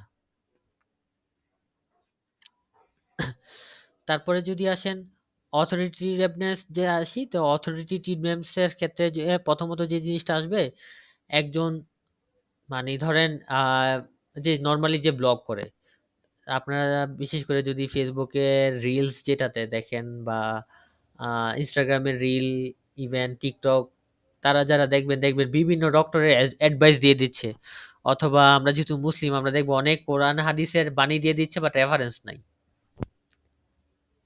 সো এই রেফারেন্সটা বিগ ফ্যাক্ট আমরা যদি রেফারেন্স না দিয়ে উল্টাপাল্টা এই ধরনের বক্তব্য দিয়ে যাই সেটা যেমন একদিক দিয়ে হলো মানে সমাজে বিপরীত ক্রিয়ার হতে পারে পাশাপাশি হলো যদি কেউ ক্লেম করে অথবা আপনার বিরুদ্ধে গুগলে কিন্তু ক্লেম করা যায় বা অভিযোগ দেওয়া যায় এক্সকিউজ করা যায় তখন বিষয়টা হবে আপনার সাইটটাকে সে ডাউন করে দিবে বা আপনাকে কারণ দর্শানোর জন্য ইয়ে দিবে যে তুমি এই তথ্য কোথা থেকে পাইছো কেন পাইছো কোথা থেকে দিছো রেফারেন্স দাও সো এই যে এই বিষয়গুলা পরবর্তীতে ঝামেলা বা হ্যাসেল থেকে মুক্তি পাওয়া বলেন পাশাপাশি যদি যেইটার অথরিটি না সেটা যদি আমরা না দিতে পারি তাহলে আসলে গুগল যদি কখনো ডিটেক্ট করে আপনাকে আমাকে র‍্যাংক দিবে না এইটার ক্ষেত্রে আরেকটা জিনিস হতে পারে আপনার চাইনিজ দেখবেন অনেক স্যামসাং ফোন অল্প দামে বিক্রি করে দেয় সো আপনারা এইখানে যদি কেউ ফেসবুকে অ্যাডভার্টাইজ করে থাকেন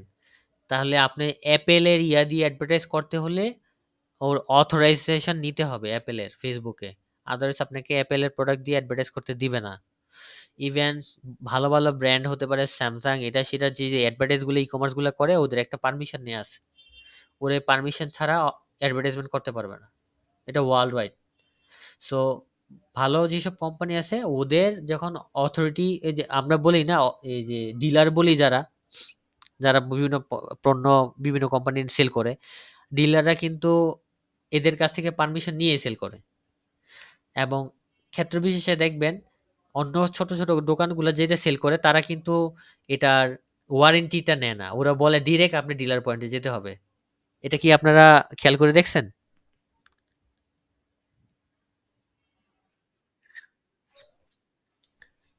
মানে ছোট ছোট দোকানগুলা ভাই দেখবেন জিনিস কিন্তু বিক্রি করতেছে সেই কিন্তু সে কিন্তু সার্ভিস সার্ভিস ওয়ারেন্টি দিয়ে দেয় হ্যাঁ হ্যাঁ সো সে ওইখানে দেখবেন ট্রান্সফার করে দেয় সে অথরিটিটা সে কিন্তু নিচ্ছে না সো এই ধরনের অথরিটির ক্ষেত্রে অনলাইনের ক্ষেত্রে যেটা হয় যদি আপনি অথরিটি আর না নিতে পারেন গুগল যদি কোনো কারণে মনে করেন ধরে নিলাম 6 মাস আপনাকে ধরে নাই কিন্তু যখন আপনার আর্নিং আসা শুরু করলো কোনো কারণে কেউ একটা ক্লেম দিল সে আপনার অথরিটি চাইলো আপনি যদি সাবমিট করতে না পারেন তাহলে সে তো আপনার সাইটকে ডাউন করে দিবে তাহলে তো আপনার সব পরিশ্রমই বৃথা যাবে সো আমরা এমন সাইট নিয়ে কাজ করব না নিজে তো পণ্য শ্রমের জন্য করবোই না যেগুলার প্রবলেম আছে প্রবলেম আছে কেমন আমি যদি হেলথ রিলেটেড সাইট নিয়ে কাজ করি, তাহলে অবশ্যই দেখবো একটা ডক্টরের কনসার্ন এটার মধ্যে আছে কিনা। আর আর উল্টাপাল্টার ক্ষেত্রে তো নাই বলি। কারণ অনেক ধরনের এই কি বলে স্ক্যামিং ফ্যাক্ট আছে অনলাইনে। সো সাইট পাইলেই কাজ করব। এইটা আমরা মানে অর্থের জন্য ওইদিকে না যাই। কারণ অনেক ক্ষেত্রে আছে এইগুলা মামলা-টামলা এইগুলা অনেক কিছু হতে পারে বা হয়। সো এইগুলার ক্ষেত্রে একটা অথরিটি আর সহজ কথা যদি আরেকটা জিনিস বলি, অনলাইনে কারো সাথে পরিচয় হলে তো আমরা অর্থের লেনদেন করব না। যতক্ষণ না ওকে ট্রাস্ট করব বা ওর সম্পর্কে বিস্তারিত জানবো। বিষয়টা তো এমনই। অর্থাৎ আমরা একটা মানুষের সাথে লেনদেনে আর্থিক লেনদেন তখনই যাই যখন আমরা ওকে পূর্ণ বিশ্বাস করতে পারি অথবা ওর সম্পর্কে আমি বিস্তারিত জানি। সো ওয়ান কাইন্ড অফ অথরিটেটিভনেস হলো এই ধরনের বিষয়। যে কখনো যদি আমি ওটা ধরার দরকার হয় তাহলে যেন তারে ধরতে পারি। আর যখনই Google আমার কাছে এটা বিষয়টা আরেকভাবে ঘটে। মূলত যদি কেউ ক্লেম করে এটা আপনার কম্পিটিটর হোক বা কেউ যখন ক্লেম করবে Google আপনার বিস্তারিত জানতে চাবে। তখন আপনি যদি সাবমিট না করতে পারেন তখন গিয়ে সমস্যাটায় পড়ব। আরেকটা এক্সাম্পল এখানে দিতে পারি। মনে করেন আমরা বলতেছি WHO যেটা বলে ওয়ার্ল্ড হেলথ অর্গানাইজেশন এটার তথ্য অনুযায়ী বাংলাদেশে প্রতি বছর মনে করেন ডায়রিয়া জনিত কারণে বলতেছি ওয়ার্ল্ড হেলথ অর্গানাইজেশনের তথ্য অনুযায়ী আমরা ধরেন তথ্য খামাখাই নিয়ে একটা তথ্য দিলাম যে প্রতি বছর বাংলাদেশে ডায়রিয়া জনিত কারণে ১০,০০০ বাচ্চা মারা যায়। বাট এটা গুগলের একটা তথ্য আমাদের ওয়েবসাইটে দেখে কেউ ক্লেম করে বলল আসলে তথ্যটা মিথ্যা। তখন গুগল আমাকে এটার এক্সপ্লেনেশন চাবে। তুমি কোথা থেকে দিছো কি? প্রুফ করো আদারওয়াইজ এটা নিয়ে তোমার অভিযোগ আছে। সো এই ফ্যাক্টটা মূলত আসেই আমার কম্পিটিটর হতে পারে অথবা আমি ভুল তথ্য দিচ্ছি আমার কারেক্ট করার জন্য কেউ না কেউ অভিযোগ করে। যখনই অভিযোগ করবে তখন আমাকে এটা আইদার কনটেন্ট সরায় দিতে হবে অথবা আমার এটার স্পেসিফিকেশন সাবমিট করতে হবে। আমি যদি স্পেসিফিকেশন সাবমিট করতে পারি প্রপারলি তাহলে আমি টিকে যাব। বাট কনটেন্ট সরাই দিলে একটা আমি নেগেটিভ মার্ক পাবো গুগলের কাছ থেকে যে আমি উল্টাপাল্টা কনটেন্ট দিই। তখন সে আরো ধরা শুরু করবে কোথায় কোথায় ভুল তথ্য আছে এমন। তারপরে আসি ট্রাস্টওয়ার্দিনেস। আমি যে বিষয়গুলা দিচ্ছি সেই বিষয়গুলা বিশ্বাসযোগ্যতা কতটুকু, ১, ২ নাম্বার যদি বলি এটা আসলেই ব্যবহার উপযোগিতা আছে কিনা। এটা ধরেন ওষুধের ক্ষেত্রে আমি ওষুধ বিক্রি করতেছি। বিশেষ করে অনলাইনে ফেসবুকে দেখা যায় যে কসমেটিক্স হাতে বানানো কসমেটিক্স অনেক বিক্রি করে। সো ওইগুলা আসলে সাইড ইফেক্ট আছে কি নাই এই ধরনের বিষয়গুলা যদি এই ধরনের প্রোডাক্টের ক্ষেত্রে যদি হয়, সো সেফটি সিকিউরিটি ফ্যাক্ট থাকতে পারে। কোন ওষুধ বা পণ্যের এটার এক্সপায়ার ডেট আছে কিনা। এই বিষয়গুলা দেখবেন মেক্সিমাম অনলাইন শপগুলাতেই এক্সপায়ার ডেট এইগুলা হাইড করা থাকে। এটা আপনারা খেয়াল করে দেখেন ই-কমার্সের ক্ষেত্রেও যদি দেখেন পণ্যের এক্সপায়ার ডেট রিলেটেড এই ইস্যুগুলা দেখবেন হাইড থাকে। এগুলো তারা জানতে দেয় না। অর্ডার পাওয়ার পরে দেখবেন হয়তোবা ৩ মাস সময় আছে এই কারণে অফার দিচ্ছে। এটা আপনাদের এক্সপেরিয়েন্স আছে কিনা জানি না। আমার এক্সপেরিয়েন্স আছে এমন। যে অফার দিছে মূলত পণ্যটা হাতে পাওয়ার পর দেখতেছি ৩ মাস বা ৪ মাসের ডেট আছে এই কারণে। তো হ্যাঁ, সো এই বিষয়গুলা নিয়ে যদি আমরা ক্লেম করি উল্টা তাহলে কিন্তু সে ফাঁসবে। যে সে এই তথ্যগুলা হাইড করছে আমার কাছ থেকে। সো এই বিশ্বাসযোগ্য বিষয়গুলা, উপকারিতার বিষয়গুলা বা আমি যদি ক্ষতিগ্রস্ত হই, ইভেন আপনার ফাইবার আপওয়ার্কে কিন্তু ক্লায়েন্ট যদি ক্ষতিগ্রস্ত হয় সে কিন্তু ক্লেম করলে আপনার পুরা টাকা রিটার্ন করে দিতে হবে। যদি না আপনি ওকে আপওয়ার্কে প্রপার আপনার ডকুমেন্টেশন না দিতে পারেন যে কি ধরনের ডিল হইছে, এই ধরনের ডিল যদি না দিতে পারেন অর্থাৎ ডিসস্যাটিসফাইড হলে ক্লায়েন্টের টাকা পর্যন্ত ফেরত দিতে হয়। আমি এমন দেখছি আমার এক ভাই, সে অনেক টাকার কাজ করছিল কিন্তু যেকোনো একটা জায়গায় ক্লায়েন্টের সাথে লাগছে, সে পরে ব্যাড ক্লেম করছে, ওর টাকা দিয়ে দিতে হয়েছে। আদারওয়াইজ ওনার অ্যাকাউন্টটি ক্লোজ করে দেওয়া হতো যদি ওই ক্লায়েন্টকে হ্যাপি না করতো। সো এমন ধরনের অনেক ধরনের বিষয় আছে যেই বিষয়গুলো সমন্বয়ে যে ইএটি এটা আমরা যদি একটা কন্টেন্ট যদি রিলিজ করি নিজেরা তখন আমরা এই বিষয়টা একটু ভালোভাবে উপলব্ধি করতে পারবো। তারপরে কোশ্চেন। জি আপু।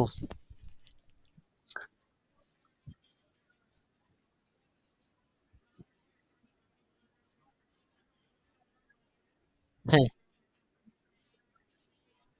জি।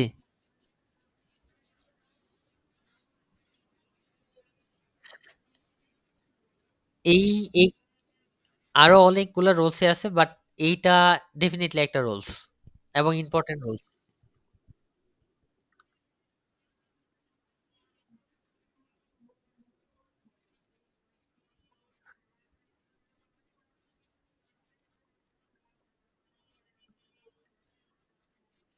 জি,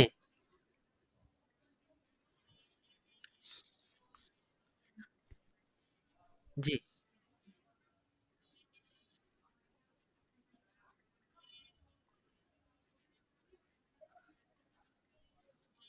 জি,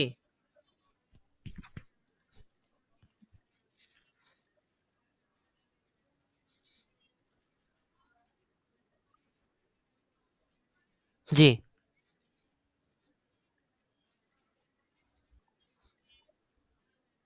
হুম, আচ্ছা। এটার জন্য আপা একদম সহজ একটা এক্সাম্পল হলো বাংলাদেশে অনেক ই-কমার্স সাইট আছে। সব বিশেষ ধরেন ইলেকট্রনিক্স যদি চিন্তা করেন, তাহলে আপনি ধরেন Samsung একটা টিভি কিনবেন বা মোবাইল ফোন কিনবেন একটা Xiaomi মোবাইল ফোন। আপনি যদি সার্চ দেন সেইম প্রোডাক্টটাই দেখবেন ১০ জন বা ২০ জন সেল করতেছে বাট ১ম ১০ টা কিন্তু নিয়ে আসতেছে সে। ইভেন আপনি স্পেসিফিক একটা মডেল দিয়ে যদি সার্চ করেন, সেইম প্রোডাক্ট ১০ টা কোম্পানিই বিক্রি করতেছে। ১০ টা কোম্পানির মধ্যে কিন্তু সে সিরিয়াল দিচ্ছে ১, ২, ৩, ৪, ৫ এইভাবে। সো এই জায়গাটা নিয়ে আসার জন্য সে ১ম এ যে জিনিসটা দেখবে নাম সেম কি সেম না সেটা হলো পরের বিষয়। বাট তার রুলস এবং যে কোয়ালিটি এনশিওর করার কথা সে বারবার বলতেছে, সেটা কে কতটুকু ফলো করলো এর উপর বেস করে সে আগে বা পরে দেখাবে। এখন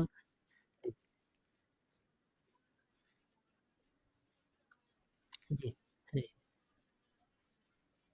জি। হ্যাঁ, এমন অনেকগুলা রুলসই আছে আপু। আমরা তো আজকে ওই রুলসে যাই নাই। আমরা আজকে যে সামারি, আপনি আজকের জিনিসটা একটু যদি দেখেন, আগামীকালের ক্লাসে আপনি আরেকটু ফিল করতে পারবেন যে আসলে এখানে অনেক কিছু হয়তোবা আপনার কোয়েশ্চেন আসা দরকার ছিল বাট আপনি করতে পারেন নাই।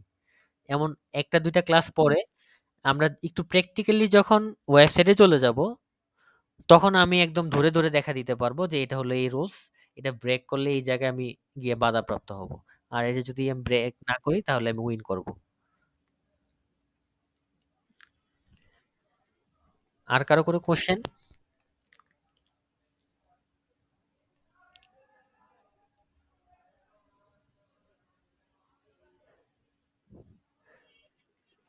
জি, জি।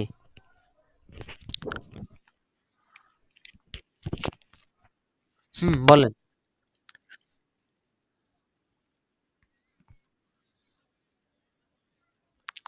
আচ্ছা, জি, আচ্ছা,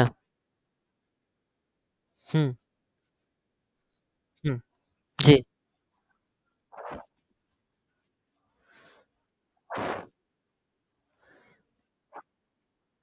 জি,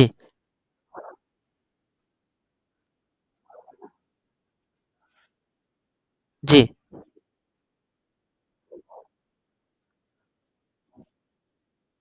আচ্ছা,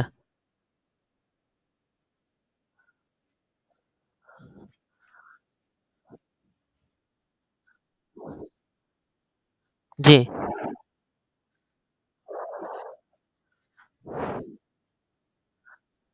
জি।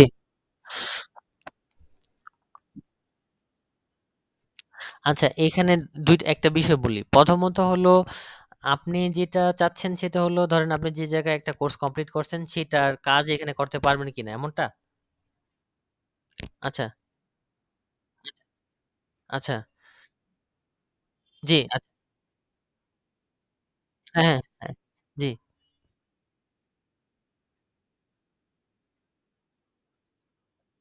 হ্যাঁ, হ্যাঁ, জি, জি। না, না, না, না, আমি একটা জিনিস বলি ভাই। আপনি যেই জায়গায় মনে করেন জিয়া বাইরের সাইড খেয়াল করেন। জিয়া ভাইয়ের সাইডে সবসময় আপনি উনার সাথে সময় ম্যাচ করতেও পারে, নাও করতে পারে। সো কাজ করার ক্ষেত্রে আপনি যেকোনো সাইটে কাজ করতে পারেন। তাতে আমার কোনো আপত্তি নাই। ঠিক আছে? আপনি প্র্যাকটিস করবেন, আপনি আপনার জন্য প্র্যাকটিস করবেন, আপনি যেকোনো সাইটে করেন। তাতে আমার কোনো আপত্তি নাই।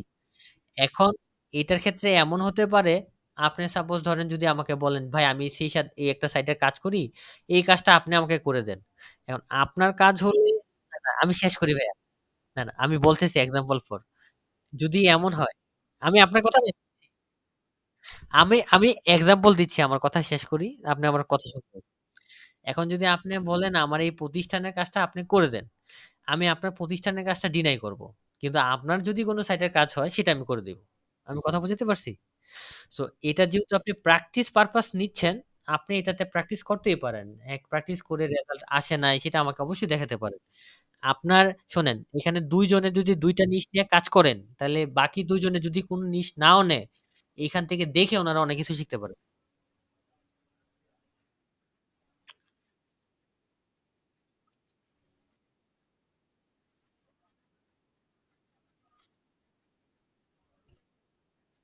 ইনশাআল্লাহ ভাইয়া পারবেন। এসইউ নিয়ে টেনশন করেন না। কিন্তু আপনারা ওই যে হঠাৎ করে যেন না হয়ে যান আপনারা। কি বলে? এই যে অনেক সময় দেখা যায় না আপনারা স্লো হয়ে যান। বিশেষ করে আপনার জিএবের ক্ষেত্রে বলব। তো স্লো হয়ে গেলে দেখা যায় যে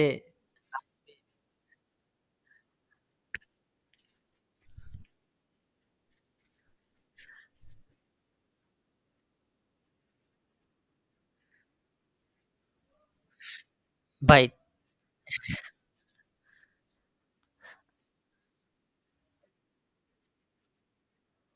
বুঝতে পারছি। হ্যাঁ, বুঝতে পারছি। হ্যাঁ, ভাইয়া বলেন ধ্রুব ভাই।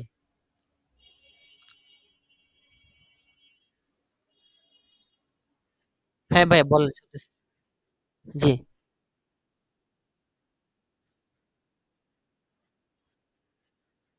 হ্যাঁ, বলেন, বলেন।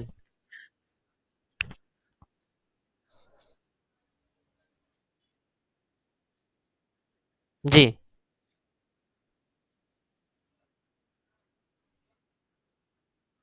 হুম, জি। হুম, ডেফিনিটলি। হ্যাঁ, হুম, হুম। আচ্ছা,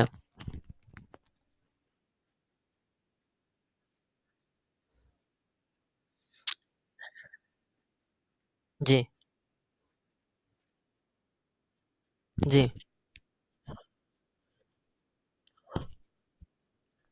জি, জি।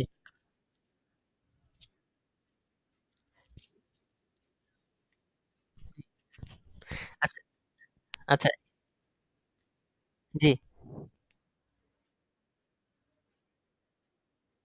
না, এটা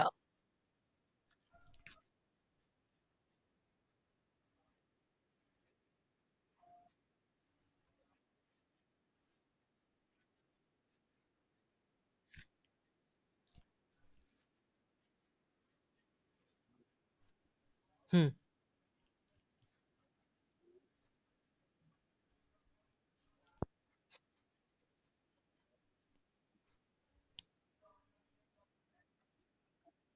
জি,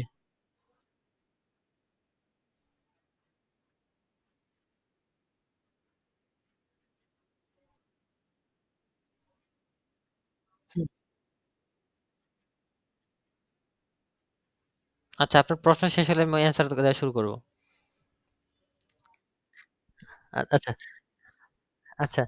১ম জিনিস হলো যে ওয়েবসাইটের যে ক্লাসিফিকেশন বললেন এমন স্পেসিফিক কোনো ক্লাসিফিকেশন নাই। কারণ আমি ধরে যদি নেই আপনারটাই এই ৩ ধরনের ওয়েবসাইট তাহলে নিউজ পোর্টাল গুলাকে আপনি কোন পার্টে ফেলবেন? সার্ভিস নিউজ পোর্টাল তো কোনো সার্ভিস সেল করে না। মানে আপনি এখন কি বলবেন নিউজ সেল করতেছে? হ্যাঁ, জি, হ্যাঁ। নিউজটা কিন্তু নিউজটা কিন্তু আপনি যদি অনলাইনে চিন্তা করেন, পেপার হিসাবে বলতে পারেন নিউজ পেপার বিক্রি হচ্ছে। হ্যাঁ? বাট অনলাইনে কিন্তু নিউজটা বিক্রি হয় না। কারো কাছে কিন্তু হ্যান্ডওভার হয় না এটা।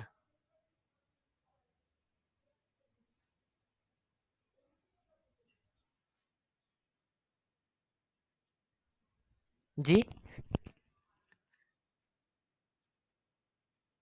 আচ্ছা, এখন এই যে ক্লাসিফিকেশন বললেন, ই-কমার্স একটা যদি বলেন, ই-কমার্স হলো বেচা-বিক্রি যা বলেন সবগুলো একটাতে নিয়ে গেলেন।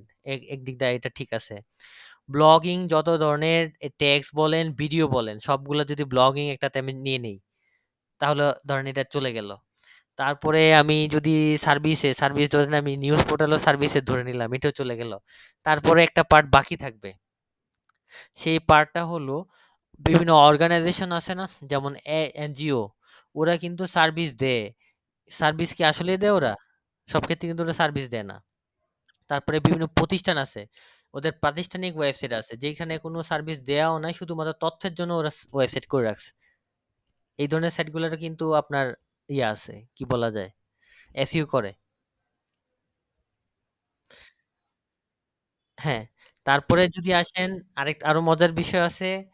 আ এটা হ্যাঁ, এই দিকে চিন্তা করলে যদি বলি ৩ টা সাথে একটা কিন্তু এই স্পেসিফিক এমন ৩ টা এই ধরনের যদি আমাকে বলেন, আমার নলেজে এই ধরনের ৩ ধরনেরই আছে এমনটা নাই।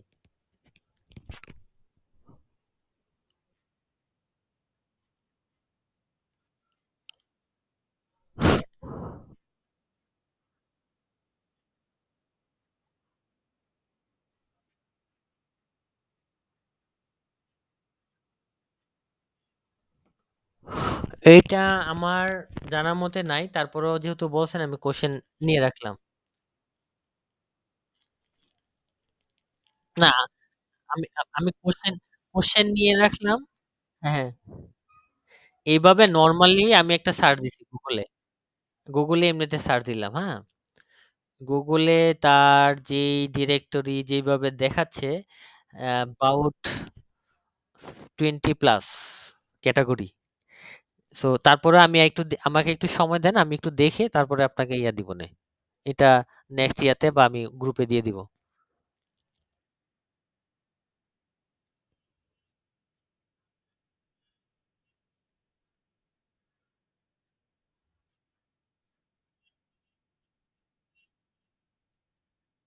হ্যাঁ, এমন আছে।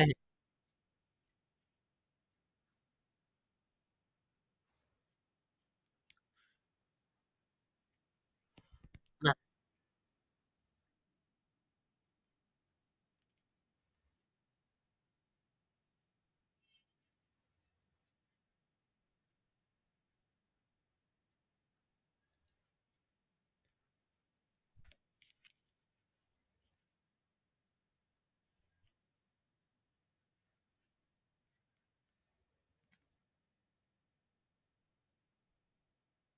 জি ভাই।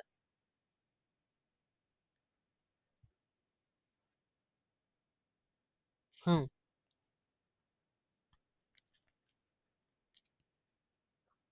জি,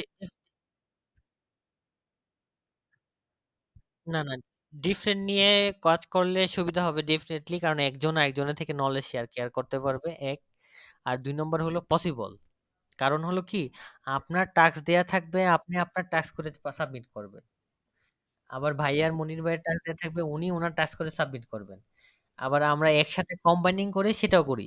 ওটা সমস্যা নাই। ডিফারেন্ট হলেও মানে একাধিক নিশ হলে যেটা হবে কি, মনে করেন কোন কারণে আপনি হেলথ নিয়ে সিলেক্ট করছেন, বাট আপনি আসলে অটোমোবাইলে ভালো পারবেন। যেটা মনির ভাই করতেছে। তাহলে আপনি চাইলে নিশ চেঞ্জও করতে পারবেন।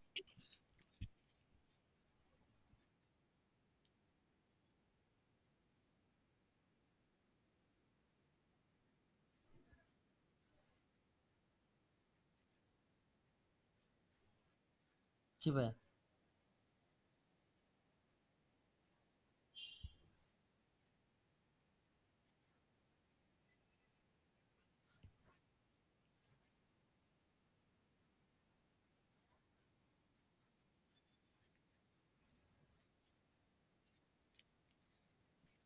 একটা পার্টে বলি ই-কমার্স ডেফিনিটলি প্র্যাকটিস করেন। কারণ কিছু না করলেও যেন নিজেরা ই-কমার্স দিতে পারেন বা নিজের সেল-টেল নিয়ে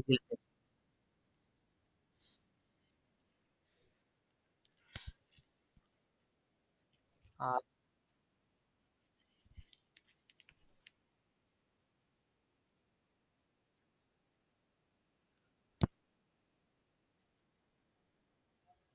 আ আচ্ছা, আমি কিছু তাহলে লিস্ট শেয়ার করব না।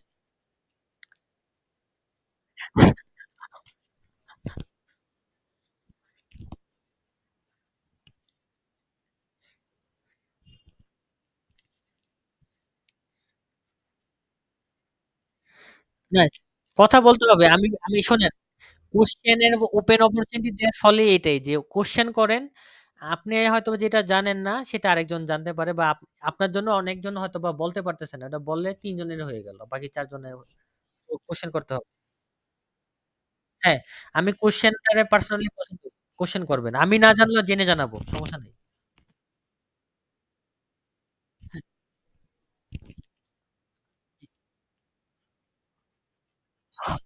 হ্যাঁ। আচ্ছা, নেক্সট এ তাহলে আমরা আগে পরিচয় পর্ব শেষ করব। যার মতো করে একটু বলবো, তারপরে ক্লাস শুরু হবে। ওকে। ঠিক আছে। আর কারো কোনো কোয়েশ্চেন?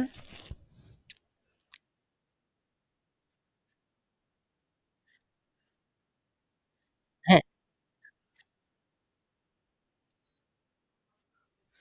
আপনারা যেইভাবে বলেন, আমি বলি ২ টা সফটওয়্যারে করতেছি আজকে ভিডিও রেকর্ড, হ্যাঁ?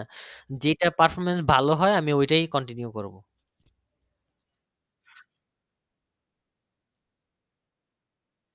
হ্যাঁ, তাও করা যায়।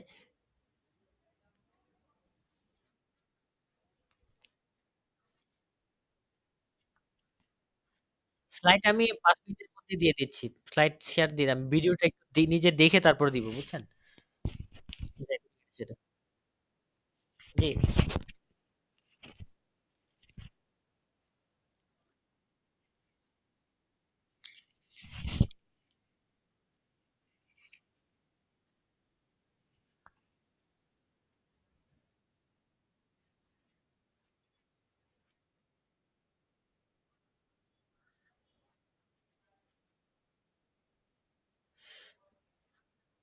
আমরা না সবসময় চেষ্টা করব মানে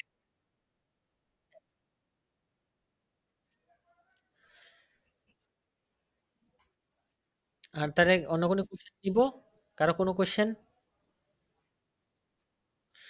ঠিক আছে। আমি যেটা আজকে শেয়ার দিব, প্রথমত জিনিসটা হলো আপনারা আরেকবার নিজেরা প্রত্যেকে একটু ওভারভিউ দিবেন। দরকার হলে ইএটি নিয়ে একটু সার্চ দিবেন। তারপরে যদি যেই টার্মটা ধরেন আপনার কাছে নতুন মনে হচ্ছে বা একটু ডিপ জানতে চান, এই রিলেটেড ১-২ টা করে আমি ব্লগও শেয়ার দিয়ে দিব যাতে করে যারা পড়তে ইচ্ছুক। আরেকটা জিনিস বলে রাখি, আমি যেটা বলতেছি অতটুকু জানলেও আলহামদুলিল্লাহ ওকে। বাট কেউ যদি ফার্দার জানতে চান তার জন্য ব্লগ পড়া অবশ্যই দরকার। আমি কিছু ব্লগের লিংকও শেয়ার করে দিব। ওয়েলকাম। হ্যাঁ, সবাইকে ওয়ালাইকুম আসসালাম। আল্লাহ হাফেজ তাহলে।